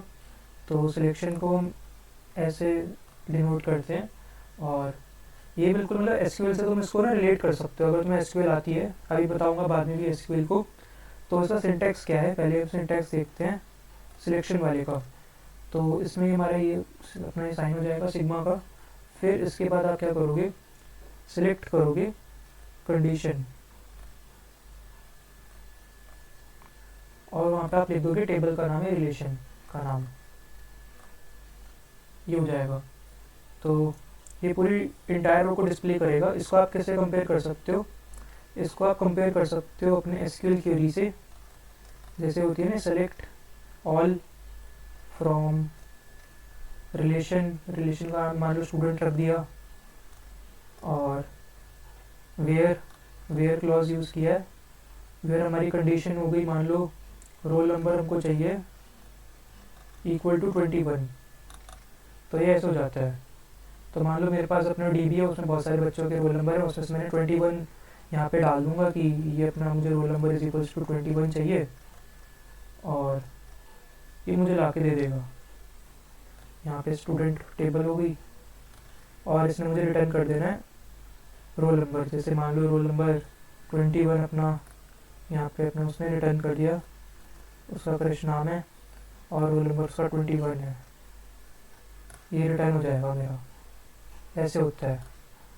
तो अपना पहला सिलेक्शन हो गया। फिर उसके बाद अपना अगला है प्रोजेक्शन। प्रोजेक्शन को हम पाई से डिनोट करते हैं। प्रोजेक्शन में क्या करते हैं, कॉलम्स को लेते हैं। इसमें हम रोज को देख रहे थे, इसमें हम कॉलम्स को लेते हैं। तो इसकी वजह से क्या होती है, मेरी एफिशिएंसी इंक्रीज हो जाती है। जैसे अब इसमें इसका नेम भी आ गया, रोल नंबर भी आ गया, पर भाई मैंने रोल नंबर की कंडीशन डाली है, मुझे रोल नंबर नहीं देखना अपने उसमें जो मैंने आउटपुट में। तो इसको हम हटाने के लिए क्या कर सकते हैं, यहाँ पे आप ये डाल दो, इसको एक बड़े उसमें ऐसे डाल के, और यहाँ पे डाल सकते हैं कि यहाँ पे हम डाल देंगे पाई, और पाई के नीचे डाल देंगे हम अपना नेम, कि बस जो नेम कॉलम है उसको सिलेक्ट करना और रोल नंबर को सिलेक्ट मत करना। तो ये रिजेक्ट हो जाएगा और ये आ जाएगा। तो मेरा आउटपुट में बस क्रिश लिखा आएगा और कुछ नहीं आएगा। तो ये ऐसे होता है अपना। तो ये अपना रोज को सिलेक्ट करता है और ये अपने कॉलम्स को सिलेक्ट करता है। अगला आ जाता है अपना रीनेम। रीनेम क्या करता है, जो नाम से पता चल रहा है, अपना टेबल्स को या फिर कॉलम्स को रीनेम कर सकता है। तो इसका रीनेम करने का काम है। ये टेबल्स या फिर जो अपने क्या कहते हैं कॉलम्स हैं उनको रीनेम कर सकता है। इसका एक सिंटैक्स दिखा देते हैं। जैसे रीनेम में मैं कर सकता हूँ सिंटैक्स में, मैं भी टेबल का ही दिखा देता हूँ। तो जैसे यहाँ पे हो जाएगा अपना न्यू टेबल नेम,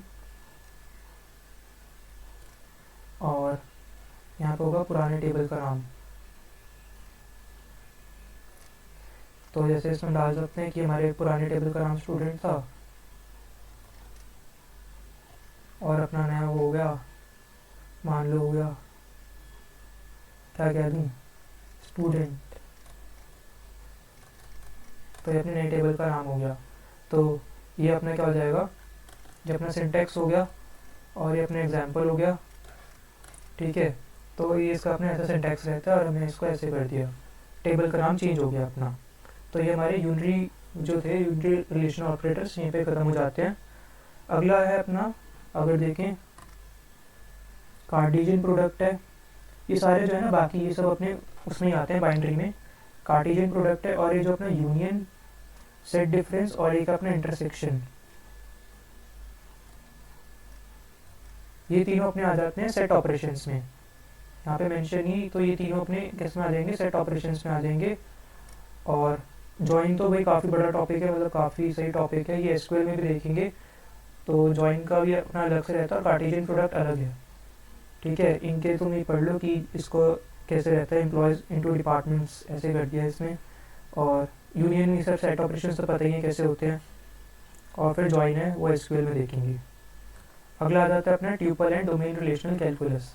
देखिए अभी हमने करा रिलेशनल अलजेब्रा, अब हम करेंगे रिलेशनल कैलकुलस, ठीक है। हमने रिलेशनल अलजेब्रा कर लिया है, अब हम करेंगे रिलेशनल कैलकुलस। तो रिलेशनल कैलकुलस शुरू करते हैं। तो जैसे जो हमारा क्या कहते हैं, जो भी हमने रिलेशनल अलजेब्रा किया वो क्या था, एक प्रोसीड्यूरल लैंग्वेज थी। पर ये जो है ना ये नॉन प्रोसीड्यूरल है, यानी कि इसमें बस आपको व्हाट टू डू बताना है, ये नहीं बताना, हाउ टू डू नहीं बताना। इसमें बस आपको फोकस करना है व्हाट टू डू पे, ना कि हाउ टू डू पे।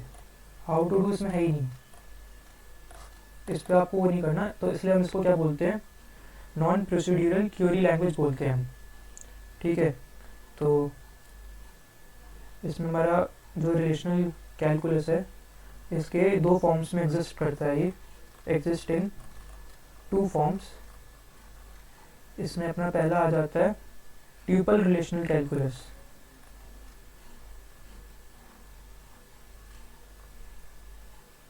और अगला आ जाता है अपना डोमेन रिलेशनल कैलकुलस। इसको डीआरसी बोल दो, इसको टीआरसी बोल दो। ट्यूपल से मतलब क्या हो गया, ट्यूपल मतलब हो गया रो, ट्यूपल का मतलब हो गया रो, और डोमेन का मतलब कॉलम होता है। इसमें मतलब रिलेशनल कैलकुलस में इसका मतलब कॉलम है, ठीक है। तो पहले हम ट्यूपल देखते हैं, अगर ट्यूपल समझ जाओगे तो डोमेन तो हो ही गया ख़त्म। तो शुरू करते हैं ट्यूपल के साथ, टीआरसी। तो मैं इसकी वो लिख देता हूँ डेफिनेशन, या फिर इसमें लिखी हुई है कि देखो रिलेशनल कैलकुलस अपना नॉन प्रोसीड्यूरल क्वेरी लैंग्वेज है, जिससे हम क्या कर सकते हैं, वही काम कर सकते हैं जो कि उसने किया था अपना रिलेशनल अलजेब्रा ने, वही सेम काम कर सकते हैं। फिर ट्यूपल रिलेशनल कैलकुलस है, तो इसका सिंटैक्स वगैरह बताता हूँ सब। तो पहले इसकी डेफिनेशन देख लो आसान सी, कि TRC is a non procedural query language used to retrieve data from a relational database. तो इसको छोड़ो, इट इज़ यूज्ड, ये देखो, it is used for selecting tuples in a relation. साथ में लिखते जाओ, सही रहेगा। तो if certain condition is true,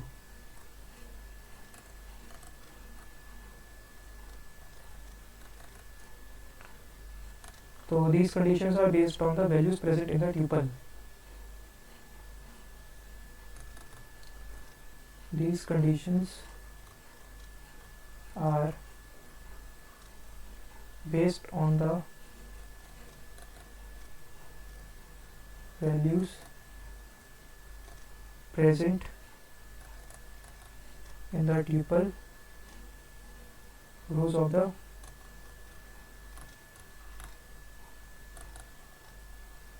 DB table, ठीक है। तो अपना टीआरसी का एक एग्जांपल बताता हूँ, पहले सिंटैक्स देख लो।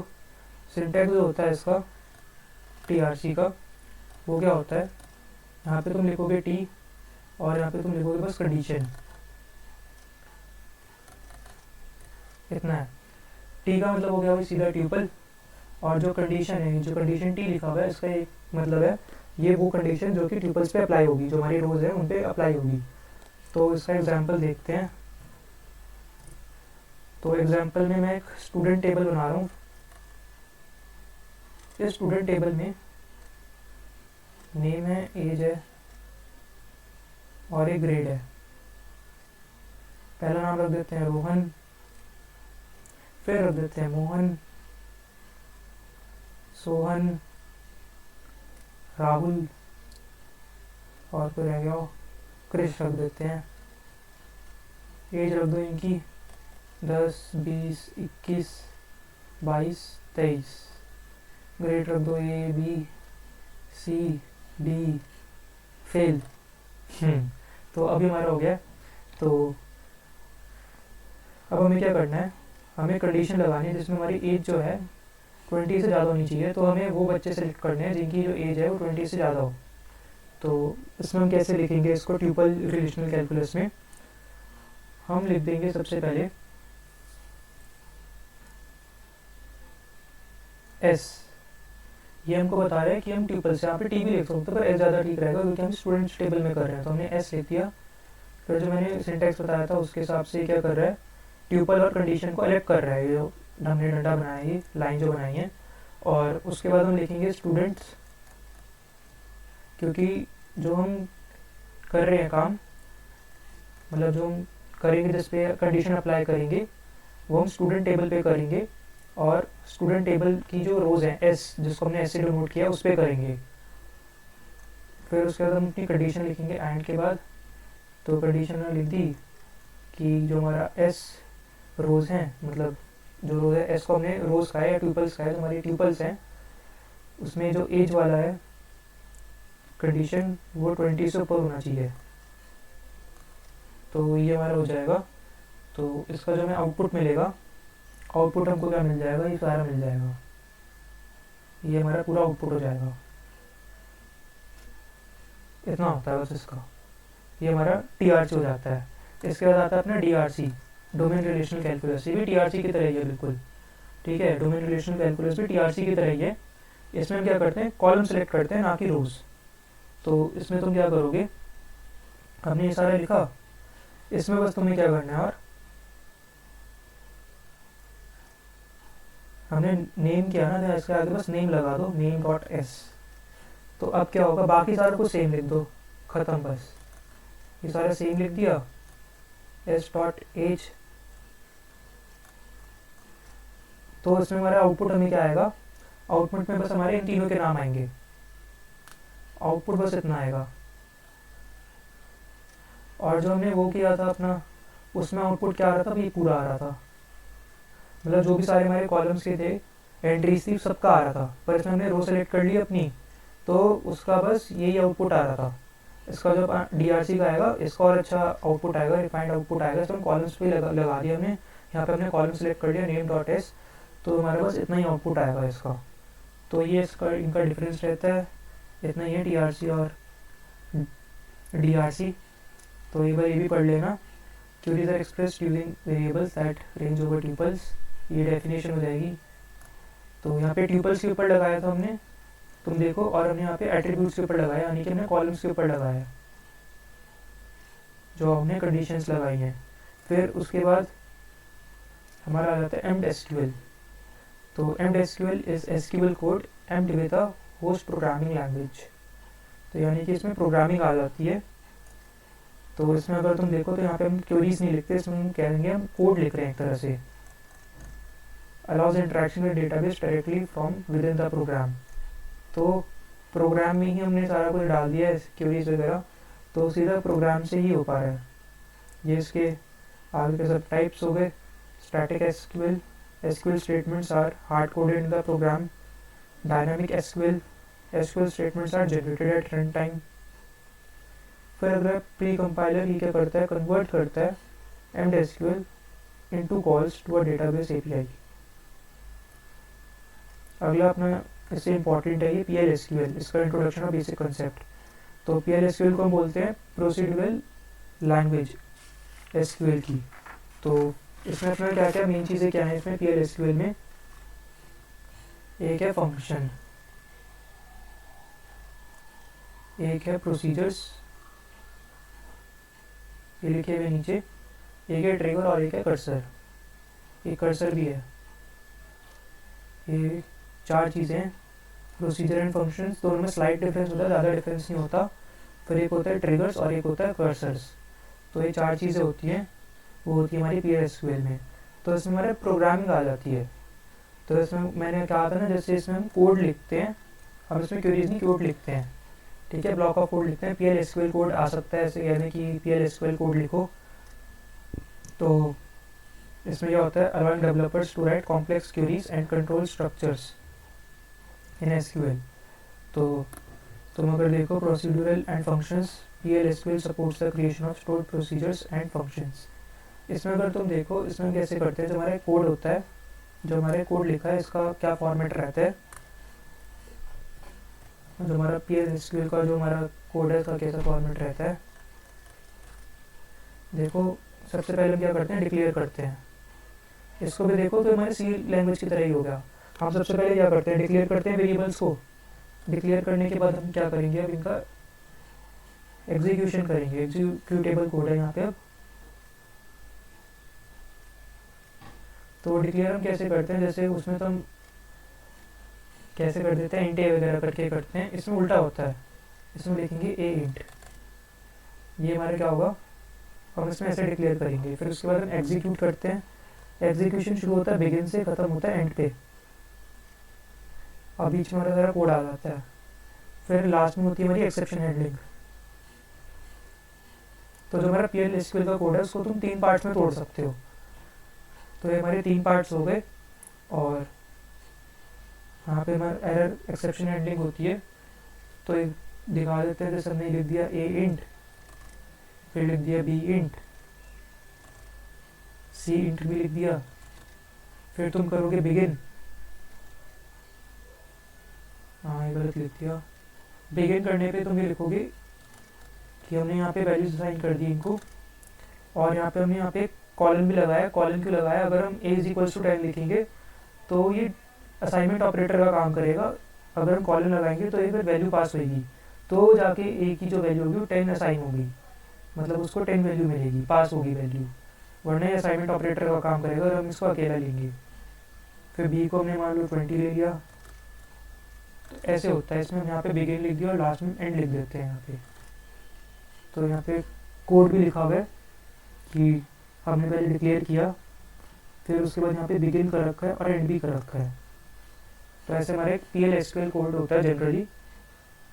अगला आते हैं क्वेरी प्रोसेसिंग एंड ऑप्टिमाइजेशन। अब the process of transforming an SQL query into an efficient execution plan, it involves several steps. तो पहले हमारा पार्सिंग, फिर आ जाता है हमारा ट्रांसलेशन, ऑप्टिमाइजेशन और एग्जीक्यूशन। बिल्कुल थ्योरी है ये सारी, ठीक है। देखो जो DBA में सब्जेक्ट है उसमें 80% थ्योरी है, 20% कोड वगैरह है जो समझने की चीज़ है। पर जो थ्योरी भी है ना 80%, वो सारा भी ऐसे है कि समझोगे तो ही हो पाएगा, उसको रट्टा मारोगे तो नहीं हो पाएगा। मार भी सकते हो अगर टाइम ना हो, पर उसमें सारी समझने वाली थ्योरी है। पर मेनली DBA में थ्योरी है सारी। तो पार्सिंग, ट्रांसलेशन, ऑप्टिमाइजेशन और एग्जीक्यूशन, ये अपने 4 स्टेप्स हो जाते हैं क्वेरी प्रोसेसिंग के। अगला प्रोसेसिंग के बाद होता है हमारा ऑप्टिमाइजेशन। इसमें क्या करते हैं, involves choosing a most efficient way to execute a query.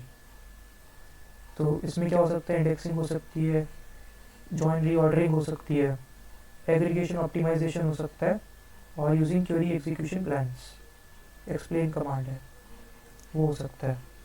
अगला आ जाता है study of various open source and commercialised DBMS, database management system, यानी कि हमारे सॉफ्टवेयर्स हैं उनको देखते हैं एक बार सॉफ्टवेयर्स को। तो सबसे पहले हमारा MySQL आता है। ये सबसे ज़्यादा पॉपुलर है, ओपन सोर्स है, ठीक है। इसको बहुत ज़्यादा यूज़ किया जाता है और ये SQL समझता है। इसमें हम SQL क्वेरीज डाल सकते हैं और इसमें काफ़ी सारे ऑपरेशंस परफॉर्म कर सकते हैं, CRUD ऑपरेशंस कर सकते हैं। हाई परफॉर्मेंस है, स्केलेबिलिटी है, supports acid properties and various storage engines like InnoDB and MySAM।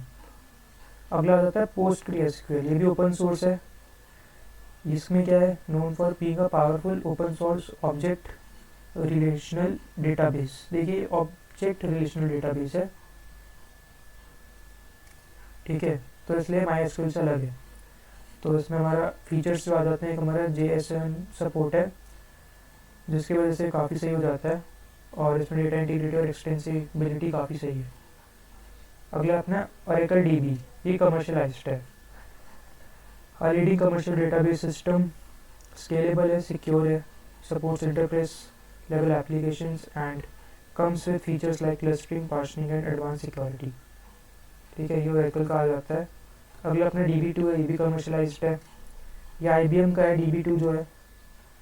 और इसमें क्या है अपना लार्ज स्केल ऑपरेशंस के लिए high availability support for SQL and integration with other IBM products. तो ये IBM का है बना हुआ, तो IBM प्रोडक्ट्स के लिए इसमें काफ़ी कुछ फीचर्स दे रखे हैं जो IBM के सॉफ्टवेयर्स होते हैं। अगला आ जाता है अपने SQL सर्वर, ये भी कमर्शलाइज्ड है। ये माइक्रोसॉफ्ट ने बना रखा, माइक्रोसॉफ्ट ने डेवलप किया है।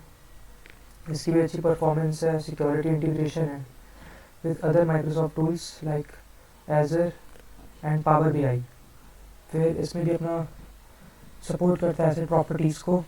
अगर तुम देखो तो सारी हमारे एक तरह से सारे एसेट प्रॉपर्टीज़ को ही सेटिस्फाई कर रहे हैं, क्योंकि एसेट प्रॉपर्टीज़ तो सेटिस्फाई होनी चाहिए ना, तो सारी एसेट प्रॉपर्टीज़ को सेटिस्फाई कर रहे हैं। देखो ये भी कर रहा है, ये भी कर रहा है, ऐसे ये भी करता होगा, सब एसेट प्रॉपर्टीज़ को सेटिस्फाई करते हैं, क्योंकि ये सबसे मेन चीज़ है। इसमें लिखा नहीं, ये भी करते हैं। अगला हम देखते हैं अपना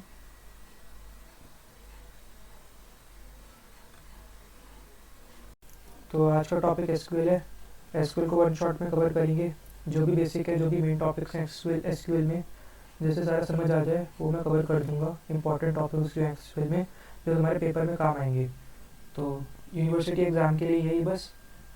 तो इसमें हमारे सबसे पहले ये आ जाता है SQL जो है हमारी प्रोग्रामिंग लैंग्वेज है, ये चीज़ समझ लो। और इससे हम क्या करते हैं, इंटरेक्ट करते हैं विथ रिलेशनल डेटाबेसेस। तो एक प्रोग्रामिंग लैंग्वेज है used to interact with relational database management systems, ठीक है, या फिर रिलेशनल डेटाबेसेस। तो जो अपने होते हैं ना टाइप्स जो होते हैं, मैं तुमको बता रहा हूँ DBMS के जो टाइप्स होते हैं, वो एक रिलेशनल होता है और एक नॉन रिलेशनल होता है। नॉन रिलेशनल को हम कहते हैं नॉन SQL, नो SQL कहते हैं। और रिलेशनल में क्या होता है, जो हमारा डेटा होता है वो स्टोर होता है टेबल्स की फॉर्म में। यहाँ पे टेबल्स की फॉर्म में स्टोर नहीं होता। इसके जो पॉपुलर अपने हैं, इसमें हम SQL यूज़ करते हैं इनके साथ काम करने के लिए, DBMS के साथ। So we use SQL to work with RDBMS, इसको हम RDBMS कहते हैं। तो इसमें हमारा जो इनके एग्जाम्पल्स जाते हैं, एक हमारा MySQL है, एक Oracle है और एक SQL सर्वर है। तो ये सब SQL को यूज़ करते हैं। और इसमें हमारा पॉपुलर एग्जाम्पल है MongoDB, ठीक है। तो ये अपने टाइप्स हो गए। SQL का दूसरा नाम जो अपनी प्रोग्रामिंग लैंग्वेज है, SQL भी है, स्ट्रक्चर्ड इंग्लिश क्वेरी लैंग्वेज। और कंफ्यूज मत होना भाई, MySQL क्या है और SQL क्या है। देखो MySQL है DBMS, database management system. SQL एक लैंग्वेज है, प्रोग्रामिंग लैंग्वेज, इसको यूज़ करेंगे इसके साथ इंटरेक्ट करने के लिए। RDBMS है, ठीक है। तो RDBMS के साथ अगर इंटरेक्ट करने से बातचीत करनी है तो उसके लिए हमें SQL सीखनी पड़ेगी। जैसे कहते हैं ना, जो प्रोग्रामिंग लैंग्वेज होती है उसको क्यों सीखते हैं, क्योंकि वो एक तरह से भाषा है जिससे हम उससे इंटरेक्ट कर पाएँ, वो कंप्यूटर की भाषा है। जैसे हम इंग्लिश में बात करते हैं, उसको कंप्यूटर को C में समझ आती है बात, ऐसे ही MySQL जो है अपना RDBMS, इसको बात समझ आती है SQL में। तो अगर MySQL से बात करनी है तो SQL सीखनी पड़ेगी, जापानी से बात करनी है तो जापानीज सीखनी पड़ेगी, ठीक है। तो ऐसे हो जाएगा। तो जैसे अपना अगर तुम्हें MySQL से बात करनी है तो तुम्हें SQL सीखनी पड़ेगी, SQL अपनी लैंग्वेज है। तो अब देखते हैं इसको, हम सबसे पहले अपना बेसिक SQL शुरू करते हैं वो अपना। तो इसमें हम सबसे पहले क्या करेंगे, अपने क्रिएट करेंगे डेटाबेस। सो इसमें हम डेटाबेस क्रिएट करेंगे सबसे पहले। तो यहाँ पे मैंने सारा पहले से कोड लिखा हुआ है। तो सबसे पहले हम डेटाबेस हमने क्रिएट किया, क्रिएट डेटाबेस कॉलेज। तो इसके वजह से क्या होगा कि हमारा डेटाबेस क्रिएट हो जाएगा कॉलेज नाम का। तो सबसे पहले क्या करता हूँ, इसको मैं ड्रॉप कर देता हूँ, सारा कुछ पहले से एग्जीक्यूट हो रखा है। ड्रॉप डेटा बेस कॉलेज, और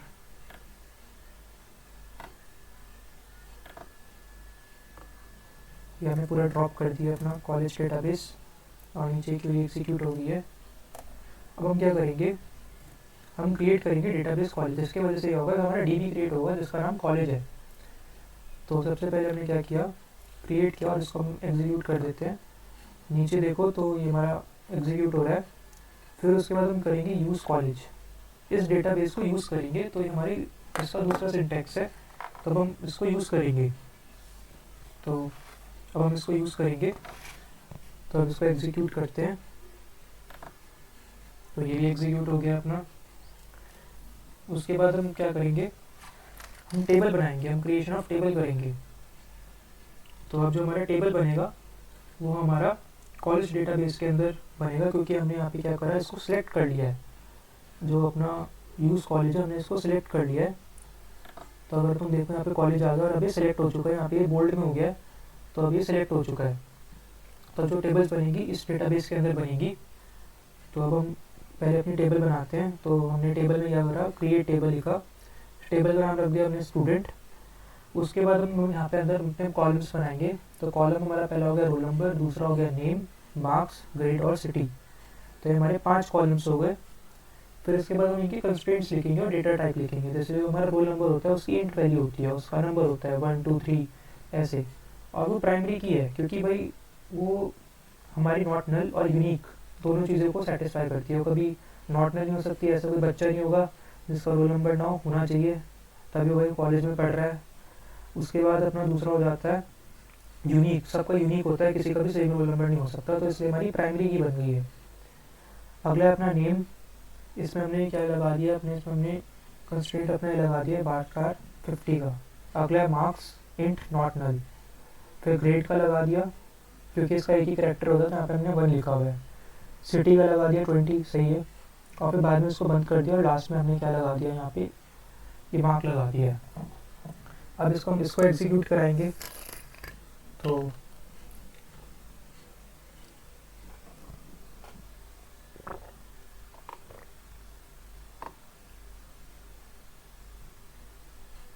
ये भी हमारी क्वेरी एग्जीक्यूट हो चुकी है। अभी जो हमने टेबल बनाई है, अगर हम इसको सेलेक्ट करेंगे ना तो कुछ आएगा नहीं। एक मैं सेलेक्ट करके दिखा देता हूँ।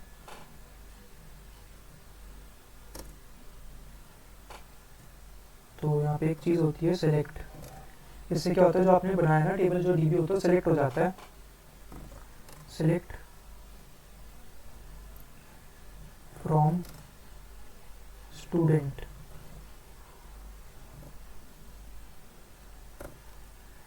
और फिर इसको हम एग्जीक्यूट करेंगे। तो अभी देखो हमारे हमने जो 5 कॉलम्स बनाए थे वो आ चुके हैं यहाँ पे, ठीक है, 5 कॉलम्स आ चुके हैं। इसको हटा देते हैं अभी। तो हमने यहाँ पे ये सब कर लिया। अब हम यहाँ पे इसमें वैल्यूज इंसर्ट करेंगे इस टेबल के अंदर। तो हमने लिखा इंसर्ट इनटू स्टूडेंट, तो हमने यहाँ पे सबसे पहले लिखा इंसर्ट इनटू। एक चीज़ और याद रखना, जो हमारी एसक्यूएल है ये केस सेंसिटिव नहीं है, ये नॉन केस सेंसिटिव है, तो कोई दिक्कत नहीं होगी। तो यहाँ पे हमने इंसर्ट इनटू स्टूडेंट लिखा और यहाँ पे हमने सारे जो हमारे कॉलम्स थे उनके नाम लिख दिए। फिर यहाँ पे हमने लिखा वैल्यूज़ और फिर उसके बाद हमने सारी यहाँ पे वैल्यूज़ डाल दी हैं। इतना सिंपल है। तो हमने सारा डेटा जो है फीड कर दिया है। उसके बाद हमने फिर से यहाँ पे लिख दिया सेलेक्ट ऑल, इसका मतलब होता है ऑल, एस्टेरिक का मतलब यहाँ पे होता है ऑल फ्रॉम स्टूडेंट। तो इसको फिर से एग्जीक्यूट कर लेते हैं पहले। अच्छा, हमें पहले अभी क्या करना होगा, इसको एग्जीक्यूट करना होगा। तो इसको हमने कर लिया और ये रन हो गया। इसके बाद हम इसको सिलेक्ट करेंगे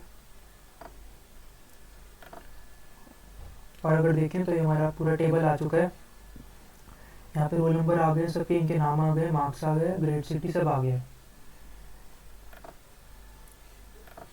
इसके बाद हम आगे क्या करेंगे, हम कुछ एक चीज़ और सीख लेते हैं। थ्योरेटिकल चीज़ें जो हैं हमारा एक चीज़ होती है एसक्यूएल कमांड्स, ठीक है, टाइप्स ऑफ एसक्यूएल कमांड्स, उसको कवर कर लेते हैं। तो एसक्यूएल कमांड्स कुछ नहीं, जैसे अभी हमने क्रिएट वगैरह सब कुछ किया था, ये हमारी एसक्यूएल कमांड्स होती हैं। जैसे हमारा क्रिएट हो गया, ड्रॉप हो गया, ऑल्टर, ये सब क्या हो जाती हैं, हमारी एसक्यूएल क्वेरीज हो जाती हैं। इनको जो मेनली करेक्टराइज करते हैं, इनको 5 कैटेगरीज में करते हैं। हमने यूनिट 1 में भी देखा था, एक हमारा DDL होता है, एक हमारा DQL होता है, एक हमारा DML होता है, DCL और TCL। मेन चीज़ें यही हैं तीनों, पांचों याद कर लो, ये अपनी क्या होती हैं, हमारी टाइप्स ऑफ कमांड्स होती हैं एसक्यूएल में। इसको बोलते हैं डेटा डेफिनेशन लैंग्वेज, इसको बोलते हैं data Curie language, data manipulation language और डेटा कंट्रोल लैंग्वेज, और इसको बोलते हैं transaction control language.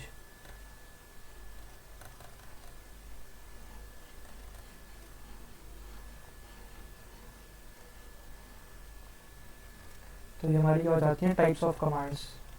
In SQL का टॉपिक जो था वो हमारा कवर हो जाता है, और इसमें अपनी 5 ये आ जाती हैं। इसके अंदर ही जो हमारे सारे जो ऑपरेशंस जो होते हैं, हमारी कमांड्स होती हैं, ये आ जाती हैं। जैसे क्रिएट जो है इसमें आ जाती है, डीडीएल में आ जाती है, कुछ आपको और कुछ करना है तो हमारे डीएमएल में आ जाता है। तो सारी जो हमारे कमांड्स होते हैं पाँचों के 5 में आ जाते हैं। तो उसमें सारी जो एसक्यूएल के अंदर जो भी सारी कमांड्स हैं इन 5 कैटेगरीज के अंदर क्लासीफाई हो जाती हैं। अगला आगे बढ़ते हैं अब हम एसक्यूएल में। इसके बाद हम क्या करेंगे, हमने टेबल क्रिएट कर लिया और यहाँ पे हमने वैल्यूज़ भी इंसर्ट कर लिए हैं।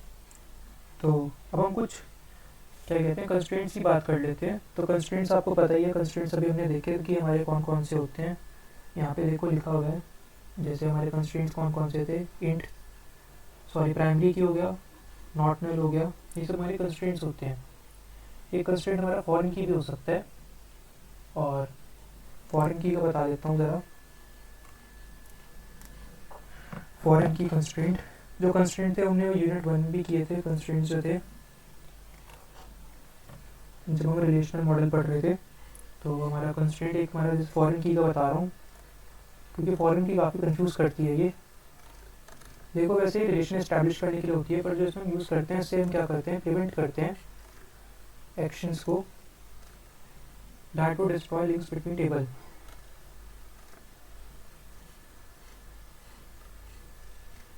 लिंक्स बिटवीन टेबल्स, देखो फॉरेन की का काम होता है दो टेबल्स के बीच में लिंक इस्टेब्लिश करना, रिलेशनशिप इस्टेब्लिश करना। जैसे यार मॉडल में जो डायमेंडशिप वो कर रहा था, रिलेशनल मॉडल में जो अपने टेबल्स होते हैं इसमें फॉरेन की काम आता है। तो जो फॉरेन की कंस्ट्रेंट है इसकी वजह से हम क्या कर पाते हैं, हम एक्शंस को प्रिवेंट कर पाते हैं जिससे जो लिंक्स हैं वो ख़त्म ना हो जाए, रिश्ते टूट ना जाए। तो इसका एक एसक्यूएल क्वेरी लिख लेते हैं। इन पे हमने क्या क्रिएट टेबल करी, नाम दे दिया उसको T1। चलो यहाँ पे हमने लिख दिया स्टूडेंट आईडी,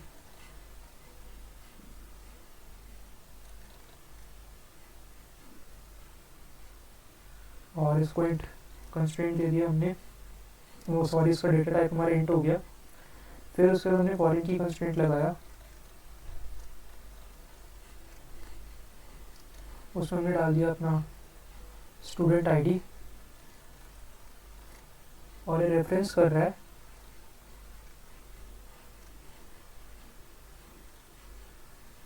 स्टूडेंट टेबल में आईडी को। यानी कि इसका क्या मतलब हुआ कि एक मेरा स्टूडेंट टेबल है जो कि ऑलरेडी एग्जिस्ट कर रहा है, कि ऑलरेडी एग्जिस्टिंग है, और उसमें जो आईडी है वो मेरी क्या है, प्राइमरी की है। ठीक है, तो जो ये मेरी फॉरेन की है वो इधर बन जाएगी। तो यहाँ पे हमने डिक्लेयर किया है फॉरेन की को, कि हमारी कस्टमर आईडी जो है, जो हमारी स्टूडेंट आईडी है वो हमारी क्या थी, एक्चुअली में हमारी फॉरेन की थी स्टूडेंट टेबल में। तो ये हमारे यहाँ पे ऐसा हो जाता है। फिर इसके बाद हमारा अगला जो है, यहाँ पे हमारे कुछ क्लॉजेज आ जाते हैं, तो हम क्लॉजेज कवर करते हैं। क्लॉजेज क्या होती हैं, कंडीशंस हो जाती हैं। तो सबसे पहले हमारा होता है वेयर क्लॉज। तो ये जो हमारा सेलेक्ट है ना, जो हम सेलेक्ट जो हम ये कर रहे हैं ऑपरेशन, इसको हम और डिटेल में समझ पाएंगे इसकी हेल्प से। तो जैसे हम लिख सकते हैं सिलेक्ट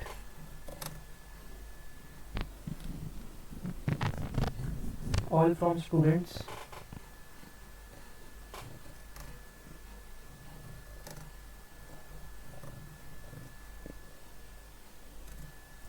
where marks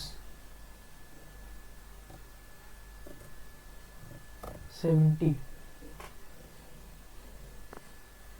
तो इसको हम एग्जीक्यूट कर लेते हैं। तो अब जिनके भी 70 के ऊपर मार्क्स हैं वो हमारे पास आ चुके हैं यहाँ पे। तो यहाँ पे हमने कंडीशन लगा दिया और जिसके 70 से कम थे उनको हमने हटा दिया, वो खुद हट गए हैं। तो ऐसे हमने यहाँ पे सिलेक्ट स्टेटमेंट का और इसमें हमने अपना वेयर क्लॉज का यूज़ किया है। जो हमारे क्लॉजेज हैं काफ़ी टाइप्स के हैं, इसमें हम ऑपरेटर्स को यूज़ करते हैं जो हमारा वेयर क्लॉज होता है। इसके बाद अगला आता है अपना लिमिट क्लॉज। इसमें हम क्या करते हैं, हम एक लिमिट सेट कर देते हैं। जैसे कि मेरे को, जैसे हमने यहाँ पे किया, तो हम इसके आगे क्या कर देंगे, लिमिट वो कर देंगे। इसके आगे हम लिमिट लगा देंगे कि हमको बस 3 बच्चे चाहिए, 4 बच्चे चाहिए, तो हमारा लिमिट क्लॉज हो जाता है। अगला होता है एक हमारा ऑर्डर बाय क्लॉज। तो हमने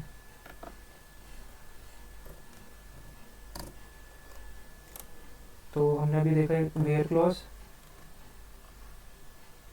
फिर देखा हमने लिमिट, फिर हम देख रहे हैं ऑर्डर बाय।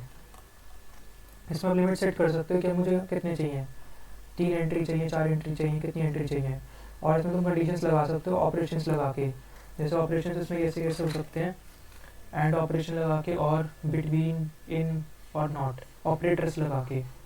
इसमें हमारे अरिथमेटिक ऑपरेटर्स हो सकते हैं, और कंपैरिजन और लॉजिकल और बिटवाइज ऑपरेटर्स हो सकते हैं, उनकी हेल्प से आप कर सकते हो। इसके बाद हमारा लिमिट क्लॉज में हमने कुछ भी नहीं किया था, बस हमने कहा था कि इतनी एंट्रियाँ चाहिए हमको। जैसे कि इसमें एक और कर देते हैं, सिलेक्ट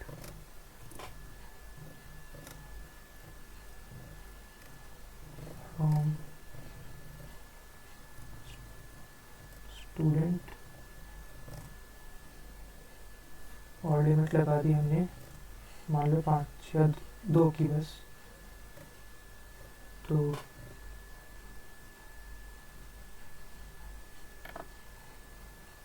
बस यहाँ पे 2 एंट्री आई हैं।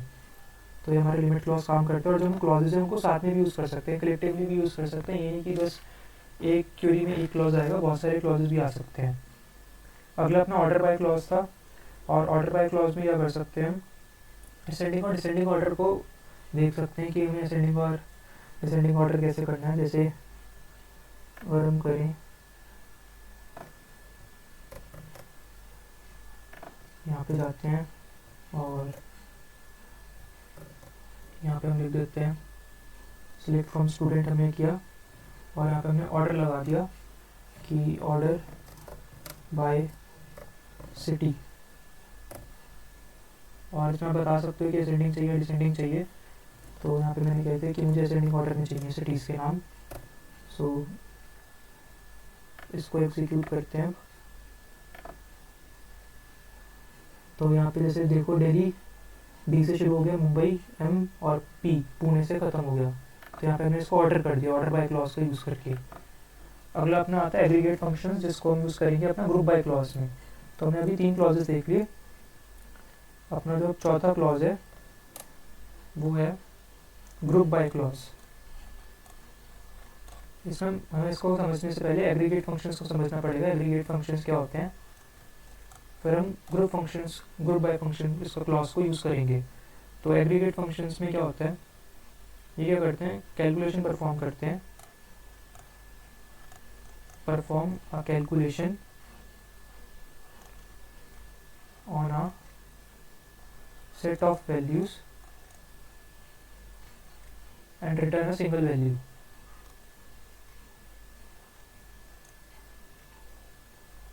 इसका ये काम है। जैसे कि इसका एक एग्जांपल है एवरेज।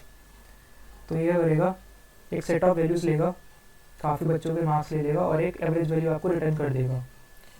ऐसी काउंट, ये बस काउंट करेगा कितनी वो हैं, मैक्स मार्क्स देख सकता है, मिनिमम देख सकता है, और एक सब निकाल सकता है। तो इसका ये काम है। जैसे कि अगर मुझे क्या चाहिए, एवरेज मार्क्स चाहिए किसी बच्चे के, तो सबको हटा देते हैं। तो मैंने लिख दिया सेलेक्ट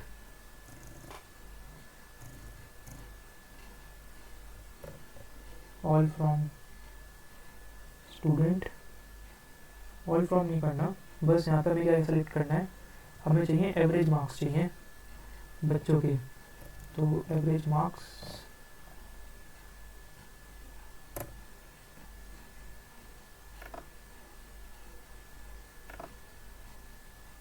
तो यहाँ पे एवरेज मार्क्स जो है इन सबके वो 74.33 है। तो यहाँ पे हमारे एवरेज मार्क्स आ गए। इसमें हमने एग्रीगेट फंक्शन पर हेल्प ली है। अगला अपना ग्रुप बाय क्लॉज है। तो ग्रुप बाय क्लॉज क्या करते हैं, ये ग्रुप करते हैं जिनकी सेम वैल्यूज़ होती हैं। जैसे मतलब ये मल्टीपल रिकॉर्ड से वैल्यूज़ लेते हैं और उनको ग्रुप कर देते हैं बाय वन और मोर कॉलम, और इनको हम यूज़ करते हैं एग्रीगेट फंक्शन के साथ। देखिए जो अपने ग्रुप बाय आएगा वो हमेशा एग्रीगेट फंक्शन के साथ ही आता है, ज़्यादातर अकेला नहीं आता है। तो जो हमारा ग्रुप बाय क्लॉज है, we use group by with some aggregate functions। तो इसमें जैसे हमारा सबसे पहले हम एक इसका एग्जांपल देखते हैं। तो एग्जांपल में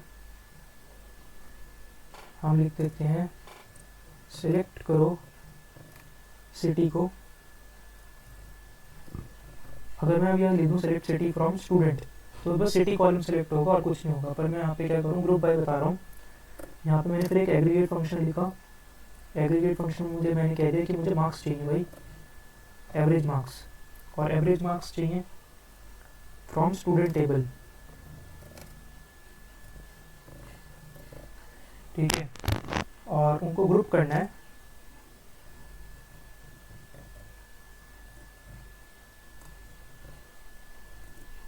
ग्रुप बाय सिटी। तो उसको ग्रुप बाय सिटी करना है। तो समझे इसमें क्या अपना हमने सेलेक्ट सिटी किया और एवरेज मार्क्स हमको चाहिए स्टूडेंट से, और ग्रुप बाय सिटी करना है। एक बार इसको एग्जीक्यूट करके दिखा देते हैं। तो देखो पुणे मुंबई दिल्ली के यहाँ पे एवरेज मार्क्स आ गए। यानी कि इसने क्या किया है, जो एवरेज मार्क्स हैं वो कैलकुलेट किए हैं ग्रुप के लिए। जैसे जो पुणे के बच्चे का जो ग्रुप है या फिर जो दिल्ली के बच्चों का ग्रुप है, अगर तुम इस पर जो हमने डेटा जो हमने फीड किया है, अब इसमें देखो दिल्ली के 3 बच्चे हैं तो इनका एक ग्रुप बन गया, और उन तीनों के जो एवरेज मार्क्स हैं वो यहाँ पे लिखे हुए हैं 63.33। ऐसे ही मुंबई के बच्चों का एक ग्रुप बन गया। जो मुंबई के बच्चों का ग्रुप बना है उनका क्या एवरेज मार्क्स बैठ रहा है, तो वो बैठा है 89.0, और पुणे के बच्चे 78 पे हैं। तो यानी कि दिल्ली के बच्चे कम पढ़ते हैं, इसको ये मतलब हो गया। तो मतलब जो दिल्ली का ग्रुप है उनके कितने एवरेज मार्क्स हैं वो है। तो इसने ग्रुप्स बना दिए, जो हमारा ग्रुप बाय क्लॉज है इसने ग्रुप्स बना दिए, उसकी हेल्प से ही हो पा रहा है। तो इससे हम काफ़ी सारी चीज़ें परफॉर्म कर सकते हैं। फिर हमने यहाँ पे अपने सिटी के अपने एवरेज मार्क्स निकाल लिए हैं। अगला होता है अपना हैविंग क्लॉज। हैविंग क्लॉज कब होता है, लगता है हमने देखो वेयर क्लॉज कर लिया, लिमिट कर लिया, ऑर्डर बाय कर लिया, ग्रुप बाय कर लिया। अगला है अपना हैविंग क्लॉज। हैविंग क्लॉज में क्या होता है, ये भी हमारा सिमिलर टू वेयर क्लॉज है। जो हमने भी वेयर क्लॉज पढ़ा था ना शुरू में, सबसे उससे सिमिलर है। पर ये क्या करता है, ये हम तब अप्लाई करते हैं जब हमारी ग्रुपिंग हो जाती है। तो जैसे कि इसका एक और एग्जांपल बता देते हैं कि जैसे स्किल पे आते हैं, लिखते हैं, हमने फिर से क्या करा, सिलेक्ट किया सिटी को, और हम क्या करेंगे, काउंट ऑपरेशन कर रहे हैं। काउंट का मतलब एग्रीगेशन फंक्शन हमने यूज़ किया और इसमें हमने डाल दिया नेम। नेम को काउंट करेंगे फ्रॉम स्टूडेंट टेबल, और हमने उनको ग्रुप कर दिया बाय सिटी। अब इसमें आ जाएंगे कि कौन सी सिटी में कितने कितने बच्चे हैं। पर यहाँ पे मैं क्या करूँगा, ट्विस्ट है, यहाँ पे मैंने कंडीशन लगा दी। कंडीशन क्या लगा दी, उन बच्चों को ही डालना है इसमें, उन बच्चों को ही काउंट करना जिनके जो मैक्सिमम मार्क्स हैं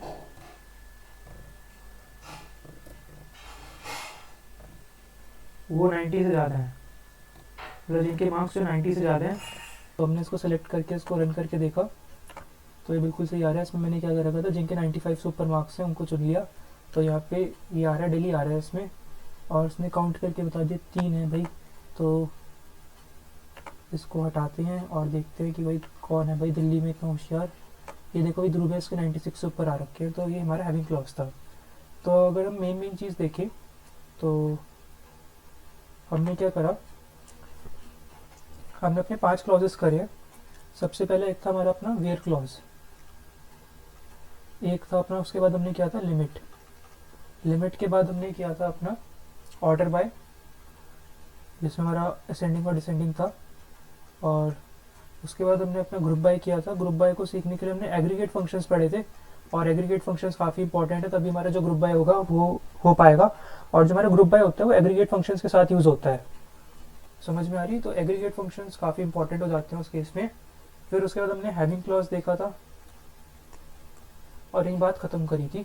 तो तुम अगर देखो इसका एक ऑर्डर क्या रहता है, जनरल ऑर्डर है, हम एक एसक्यूएल क्वेरी लिख रहे होते हैं और इसमें सेलेक्ट स्टेटमेंट के नीचे हम इन क्लॉजेस का यूज़ करते हैं। तो क्या होता है, देखिए जो लिमिट क्लॉज है वो ज़्यादा यूज़ नहीं होता, तो इसको हम हटा देते हैं, इतना नहीं गिनते। मेन जो क्लॉजेज हैं वो अपने की 4 ही हैं। कौन कौन से? Where, order by, group by और हैविंग। तो तुम देखो एकदम इनका जो ऑर्डर रहता है ना वो भी ऐसे ही रहता है। ऐसा नहीं होगा कभी कि ग्रुप बाय पहले आ जाएगा वेयर से, हमेशा ऐसे ही रहता है। अगर वो ग्रुप बाय पहले आ जाता है तो यानी कि वेयर आएगा ही नहीं।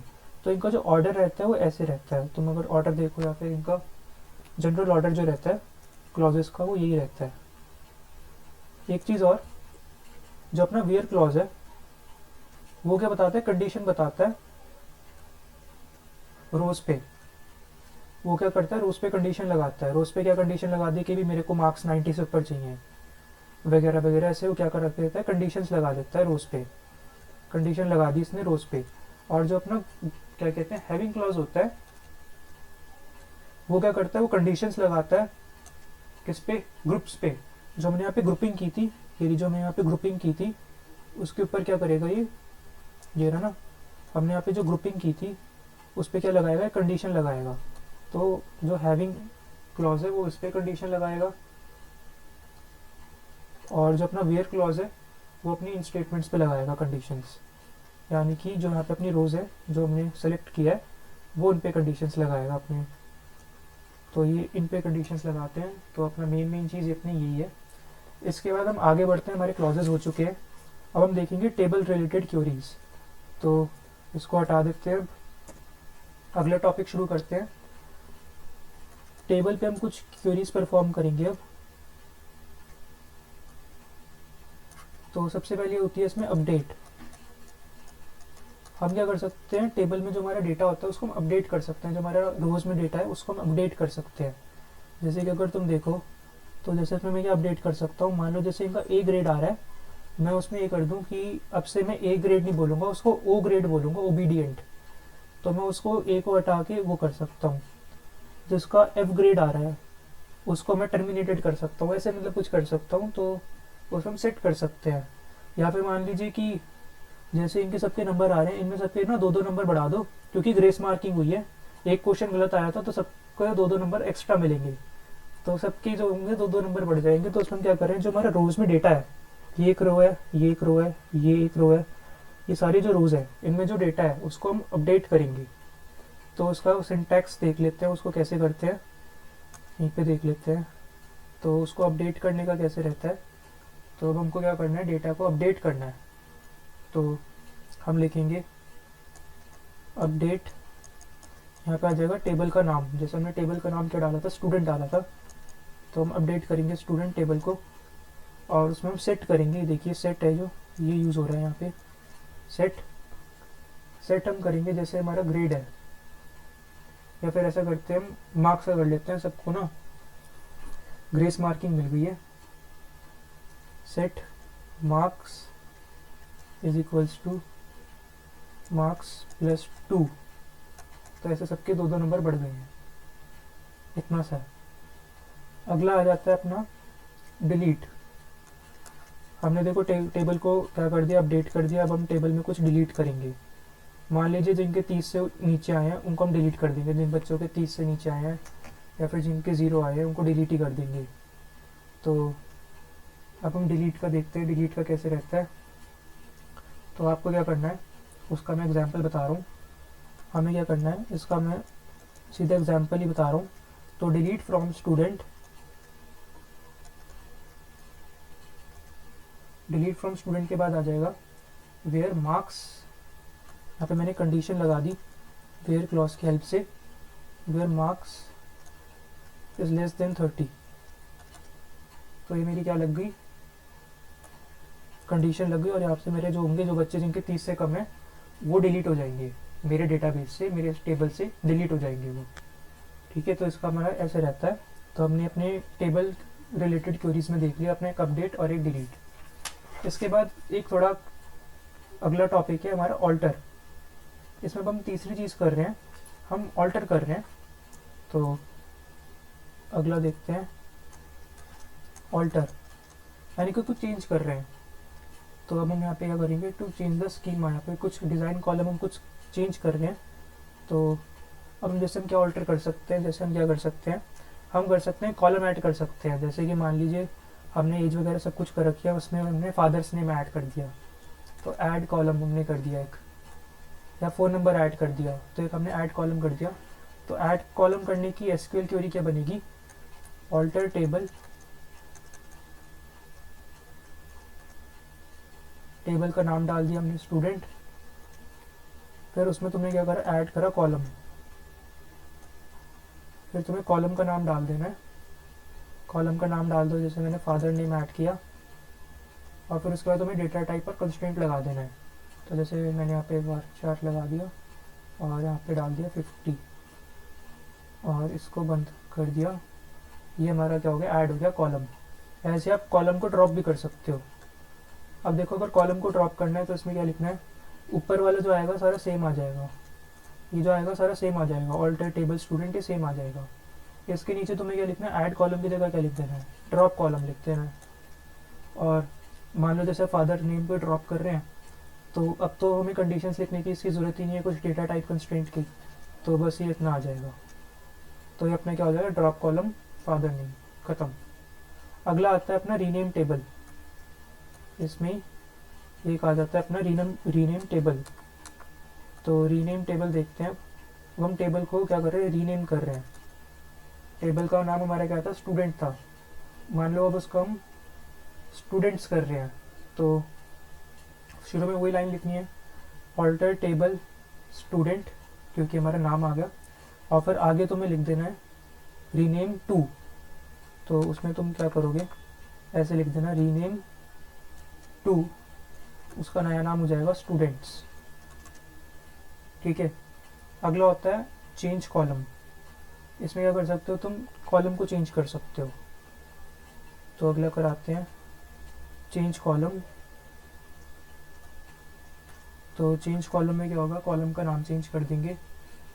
ठीक है, तो हम नाम भी चेंज कर सकते हैं, उसका डेटा टाइप है कंस्ट्रेंट कुछ भी चेंज कर सकते हैं। तो फिर से वही लाइन लिखेंगे हम, ऑल्टर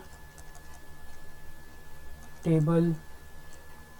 अब हमने उसका नाम ना स्टूडेंट्स कर दिया है, हमने रीनेम टू में स्टूडेंट्स कर दिया था। ऑल्टर टेबल स्टूडेंट्स, आगे आएगा अपना चेंज कॉलम।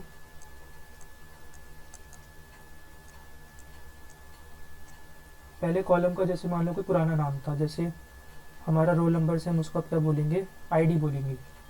तो रोल नंबर से हो गया वो हमारा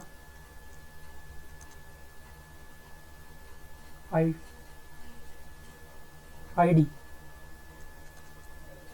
ठीक है, उसका नया डेटा टाइप क्या होगा, इंट ही होगा भाई, और कंस्ट्रेंट क्या होगा, वो प्राइमरी की होगी। ठीक है, ये ऐसे हो जाता है। तो सब ना मेन यही चीज़ थी। एक चीज़ और बता देते हैं जो रह गई है, ट्रंकेट। ट्रंकेट क्या करती है, टेबल का सारा डेटा उड़ा देती है। टेबल को नहीं उड़ाती है, ये टेबल के डेटा को उड़ाती है। देखो फर्क है, एक अपना क्या होता है डिलीट होता है और एक अपना ट्रंकेट होता है। अगर तुम सीधा डिलीट मारोगे यानी कि ड्रॉप मारोगे, सॉरी मैं गलत बोल रहा था, ड्रॉप, एक होता है ड्रॉप और एक होता है ट्रंकेट। एक मिनट इसको हटा देते हैं। सो अपना एक होता है ड्रॉप और एक होता है अपना ट्रंकेट। जो ड्रॉप होता है वो पूरे टेबल को उड़ा देता है, खत्म, बिल्कुल खत्म, डिलीट टेबल, कोई नामो निशान नहीं रहता। पर जो ट्रंकेट होता है वो क्या करता है, जो डेटा होता है सारे डेटा को उड़ा देता है, टेबल को नहीं उड़ाता। उसमें जो अपने हमने कॉलम्स वगैरह वो सब बनाए थे वो रहते हैं। जैसे अगर तुम देखो हमने यहाँ पे क्या किया था,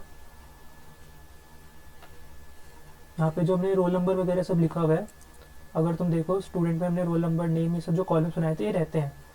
तो अगर तुम ट्रंकेट करोगे ये सारे वैल्यूज़ डिलीट हो जाएंगी, बट ये डिलीट नहीं होगा।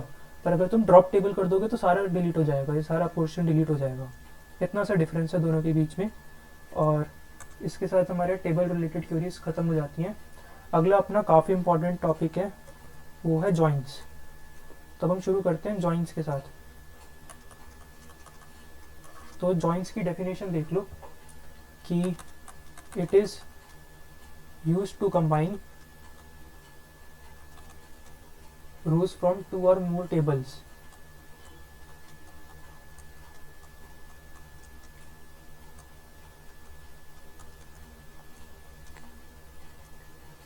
Based on a common column between them.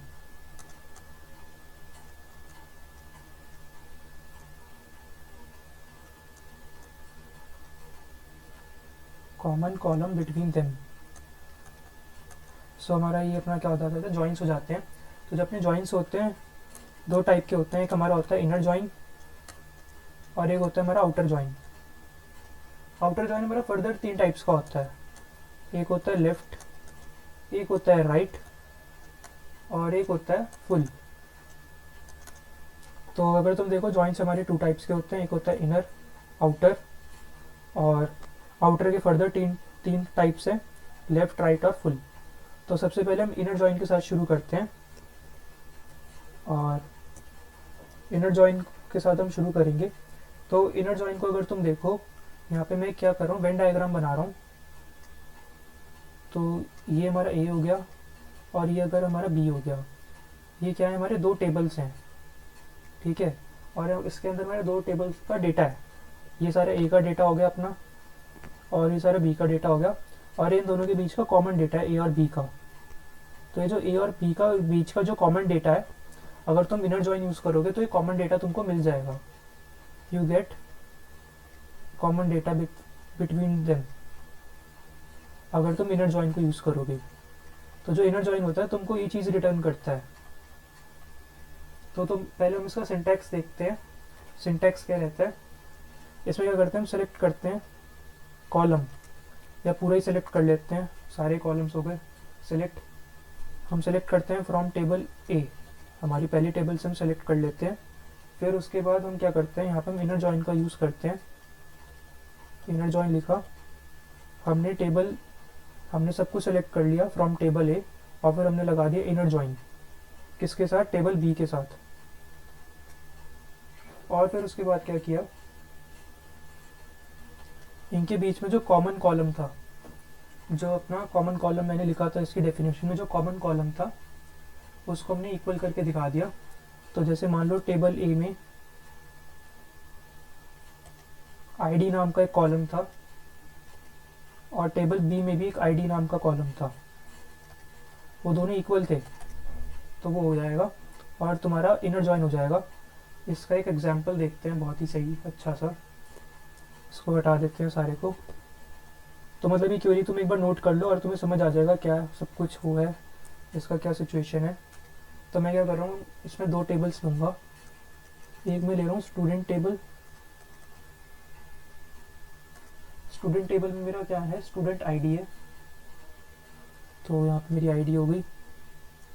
ID में मेरा हो गया 101, 102 और 103, ठीक है। फिर उसके बाद यहाँ पे हमारा नेम होगा। नेम में इसका नाम रख दो रोहन, मोहन और ये हो गया सोहन। RMS, तीनों भाई तीनों तबाही। तो ये अपने हो गया। फिर एक अपनी कोर्स टेबल हमने बनाई। कोर्स टेबल में क्या हुआ, यहाँ पे भी आईडी है और यहाँ पे कोर्स का नाम है। तो आईडी में यहाँ पे हमने स्टूडेंट आईडी में मतलब जो है हमारी वही आ रखी है, तो दोनों में आईडी सेम ही है। तो यहाँ पे अपना 102 है, 105 और 103, 107 102 ने जो कोर्स ले रखा है वो मान लो इंग्लिश का ले रखा है, 105 ने मैथ्स का ले रखा है, इसने साइंस का ले रखा है, इसने CS ले रखी है। अब हम क्या कर रहे हैं, इनर जॉइन परफॉर्म कर रहे हैं। तो जो इनर जॉइन होगा इनमें बीच में परफॉर्म हो जाएगा, क्योंकि इनके बीच में कॉमन कॉलम है जो कि ID है, तो इन दोनों के बीच में इनर जॉइन परफॉर्म हो सकता है। अब इनर जॉइन क्या करता है, जो कॉमन डेटा होता है दोनों के बीच में वो शो करता है, बस वही रिटर्न करता है और बाकी खा जाता है। तो इसका जो रिजल्ट होगा वो हमको क्या मिलेगा, देखो यहाँ हमारी ID होगी, यहाँ नेम होगा और यहाँ कोर्स होगा। तो इसका आंसर क्या बनेगा, तो अगर तुम देखो अभी जो ID है 102 और 102 दोनों में है, कॉमन है, ठीक है। तो 102 ID आ जाएगी और 102 का नाम है अपना मोहन, कोर्स ले रखा है इसने इंग्लिश का। और क्या कॉमन दिख रहा है भाई, इसमें 103 कॉमन दिख रहा है, तो 103 में कौन है, सोहन, तो ये सोहन आ गया। सोहन ने कोर्स ले रखा है साइंस का, तो ये अपना क्या हो जाएगा, इसका रिजल्ट हो जाएगा इनर जॉइन का, ये है। अगला हम चलते हैं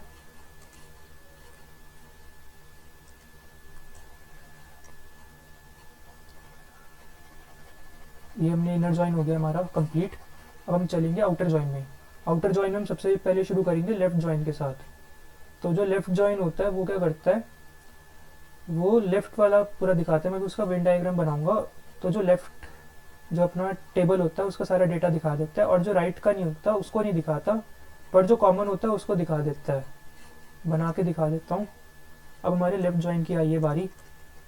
तो ये हम आउटर जॉइन में आ गए, इनर जॉइन हमारा कंप्लीट हो चुका है। अब हम क्या कर रहे हैं, आउटर जॉइन कर रहे हैं। तो उसमें हमारा पहला है लेफ्ट जॉइन। तो लेफ्ट जॉइन क्या होता है, इसका अगर हम वेन डायग्राम बनाएं, ये पूरा अपना लेफ्ट जॉइन हो जाएगा। तो इसमें क्या क्या आ गया है, जो भी पूरा लेफ्ट टेबल है उसकी सारी वैल्यूज़ आ गई हैं, और बी में जो वैल्यूज़ हैं जो कॉमन हैं दोनों के बीच में वो भी आ गई हैं। तो इसका वो कैसे बनेगी, क्वेरी कैसे बनेगी, सेलेक्ट करो ऑल या कॉलम। उसके बाद तुम्हें कहाँ से करना है, फ्रॉम ए, टेबल ए। फिर उसके बाद जैसे वहाँ पे हमने इनर जॉइन यूज़ किया था, यहाँ पे हम लेफ्ट जॉइन का यूज़ करेंगे लिखते टाइम, और लेफ्ट जॉइन टेबल बी। उसके बाद हम लिखेंगे ऑन। अब देखिए इनके भी जो नाम होने चाहिए वो सेम होने चाहिए, ठीक है। तो यहाँ पे ID सेम है, कोई दिक्कत वाली बात ही नहीं है। तो टेबल ए ID, ये मेरा कॉलम का नाम होता है, ये मेरा कॉलम नेम हो गया। और टेबल बी डॉट ID। सो ये हमारा लेफ्ट जॉइन का क्वेरी हो गया है। तो इसका जो रिज़ल्ट होगा, जो आउटपुट होगा वो क्या बनेगा, रिज़ल्ट। तो रिज़ल्ट में आएगा यहाँ पे अपना ID, नेम और कोर्स। अब तुम देखो तो लेफ्ट वाला जो होगा सब कुछ आ जाएगा, 101, 102 और 103, ठीक है। क्योंकि हम लेफ्ट को पूरा लेंगे, लेफ्ट टेबल जो है पूरी लेंगे, यानी कि जो हमारी टेबल ए है ये पूरी आएगी। ये हमारी टेबल ए हो गई, ये हमारी टेबल बी हो गई, तो लेफ्ट टेबल पूरी आ जाएगी एज इट इज़। तो हमने लिख दिया 101, 102 और 103, और इनके नाम लिख दिए, रोहन, मोहन और सोहन, इनके नाम लिख दिए। अब देखेंगे कि भाई इनके कुछ कोर्स मैच कर रहे हैं क्या। तो 101 का भाई कोई मैच ही नहीं कर रहा कोर्स, तो यहाँ पे आएगा नल। और 102 मोहन ने क्या ले रखा है, इंग्लिश ले रखा है, और इसने साइंस ले रखा है, ये साइंस पढ़ेगा। तो इनका ये हो गया, तो ये इसका रिजल्ट आ जाएगा, इतना सा है। इसके बाद आता है अपना राइट जॉइन, ठीक है, जल्दी जल्दी हो जाएगा। राइट जॉइन में क्या होता है, सब कुछ सेम रहता है, बस यहाँ पे लेफ्ट जॉइन लिखा था, इसकी जगह बस यहाँ पे राइट जॉइन आ जाएगा, इसकी जगह क्या आ जाएगा, राइट जॉइन आ जाएगा लिखा हुआ, बाकी सब सेम रहेगा। सो यहाँ पे राइट जॉइन आ जाएगा लिखा हुआ।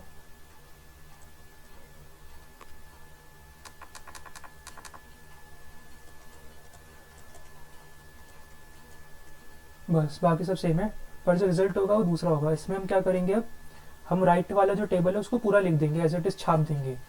तो जैसे हमने लेफ्ट वाले में देखो, लेफ्ट ज्वाइन जब किया था हमने लेफ्ट वाली टेबल को पूरा छाप दिया था, इस वाली टेबल को पूरा छाप दिया था, और फिर उसके बाद कोर्स वाले को हमने देखा था जो मैचिंग हो रहा था, दोनों में कॉमन हो रहा था, उसको हमने ले लिया था। अब हम क्या करेंगे, यहाँ पे राइट वाला जो पूरा टेबल है इसको एज इट इज़ पूरा कॉपी पेस्ट मारेंगे। तो हम यहाँ पे लिख देते हैं आईडी, हम क्या कर रहे हैं राइट वाले को मार रहे हैं ना कॉपी पेस्ट, तो कोर्स, और यहाँ पे हो गया नेम। ये देखो आईडी क्या है, 102 दे रखी है, 105 दे रखी है, 103 दे रखी है, 107 दे रखी है। कोर्स इनके दे रखे हैं इंग्लिश, मैथ, साइंस, CS। अब देखो जो भी मैच कर रहा है उसको डाल दो उनके नाम। 102 का मैच कर रहा है मोहन है, 105 का है ही नहीं कोई, नल हो जाएगा। 103 का मैच कर रहा है सोहन है, इसका 107 को कोई मैच नहीं कर रहा है, नल हो जाएगा, ख़त्म कहानी। इतना सा राइट ज्वाइन है बस, ठीक है। अपना राइट ज्वाइन कंप्लीट हो गया। अगला चलते हैं फुल ज्वाइन पे, ठीक है। क्या हो रहा है ये,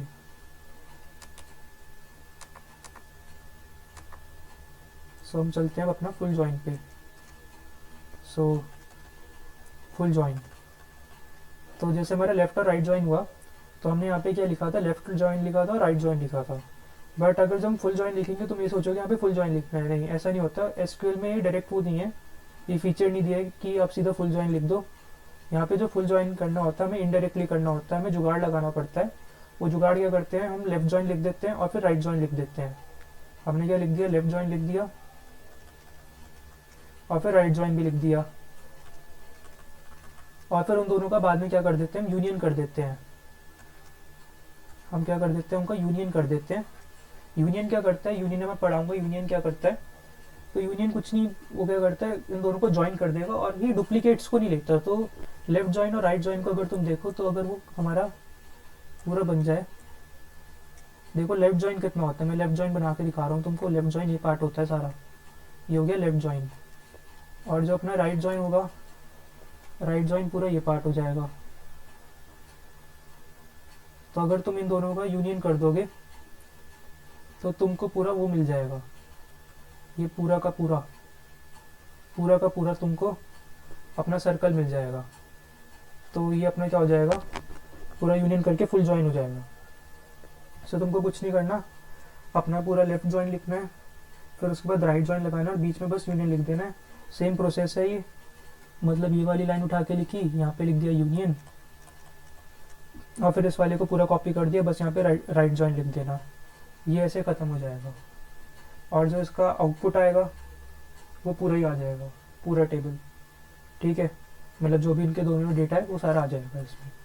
ऐसे अपना जॉइंस अपना कंप्लीट हो जाता है। अगला अपना हमारा छोटा सा एक और टॉपिक है यूनियन, ठीक है। तो यूनियन क्या होता है, इसको हटा देते हैं। सो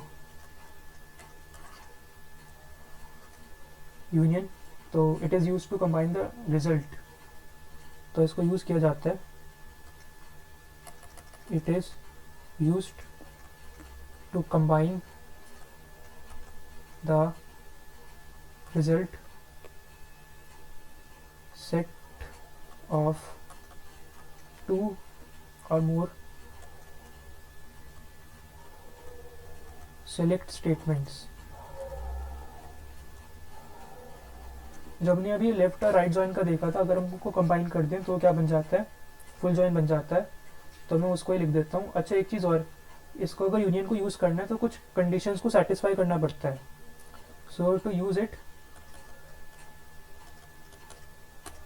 कंडीशन क्या है कि जो दोनों सेलेक्ट स्टेटमेंट्स हैं हमारी, सेलेक्ट स्टेटमेंट्स के पास सेम नंबर ऑफ कॉलम्स होने चाहिए।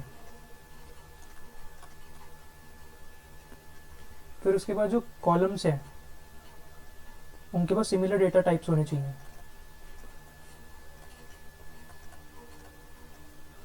और जो कॉलम्स हैं हमारे सेलेक्ट स्टेटमेंट में, उनका ऑर्डर सेम होना चाहिए। मेन अपने ये दो हैं और वो तीसरा भी है। तो अपना मेन यही है कि इसका एक बार एग्जांपल भी दिखा देता हूँ। लेफ्ट ज्वाइन और राइट ज्वाइन को कर देंगे। समझ आ जाएगा। उसमें हमारा फुल जॉइन भी हो जाएगा और उसमें हमारा यूनियन भी यूज़ हो जाएगा। तो यहाँ पे लिखते हैं अब सिलेक्ट फ्रॉम स्टूडेंट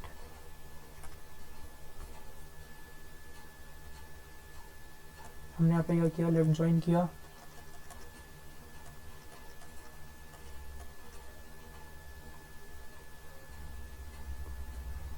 और लेफ्ट ज्वाइन के आगे हमने लिख दिया कोर्स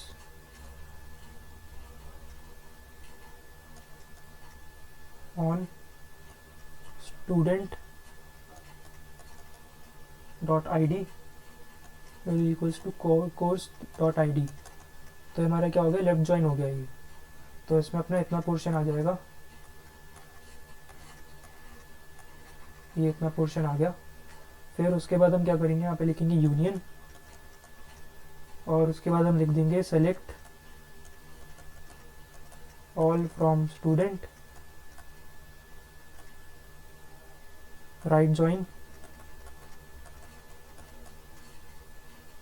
कोर्स ऑन अपना फिर से हुए student dot I D is equals to course dot I D, ख़त्म। तो इससे हमने क्या देख लिया, हमने अपना यूनियन भी समझ लिया। तो ये हमारे दो सिलेक्ट स्टेटमेंट्स को क्या कर रहा है, कंबाइन कर रहा है, और हमारे कोई डुप्लीकेट्स भी नहीं आएंगे, ठीक है। तो इसमें हमारा इनका जो रिजल्ट होगा वो कंबाइन हो जाएगा दोनों सेलेक्ट स्टेटमेंट्स का। एक देखो, एक सेलेक्ट स्टेटमेंट तो हमारी ये हो गई और एक ये हो गई, इनको क्या कर देगा, कंबाइन कर देगा और हमको रिजल्ट मिल जाएगा। सो इसी के साथ हमारी जो एसक्यूएल है मेन चीज़ हमारी ख़त्म हो जाती है। और अगर हम देखें तो हमारी यूनिट 2 ख़त्म ही है।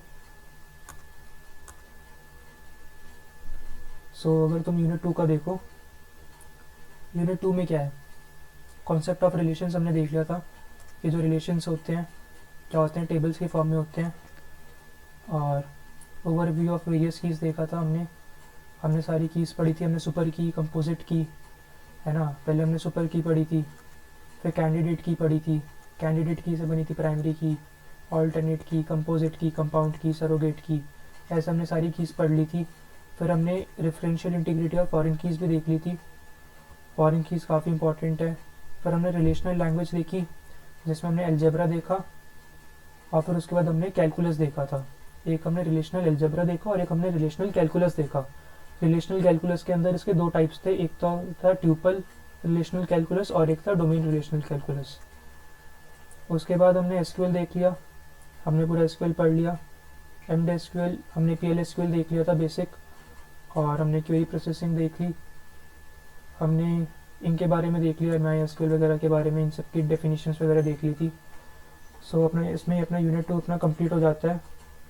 अगले में हम अपने यूनिट 3 से शुरू करेंगे, ठीक है। ओके।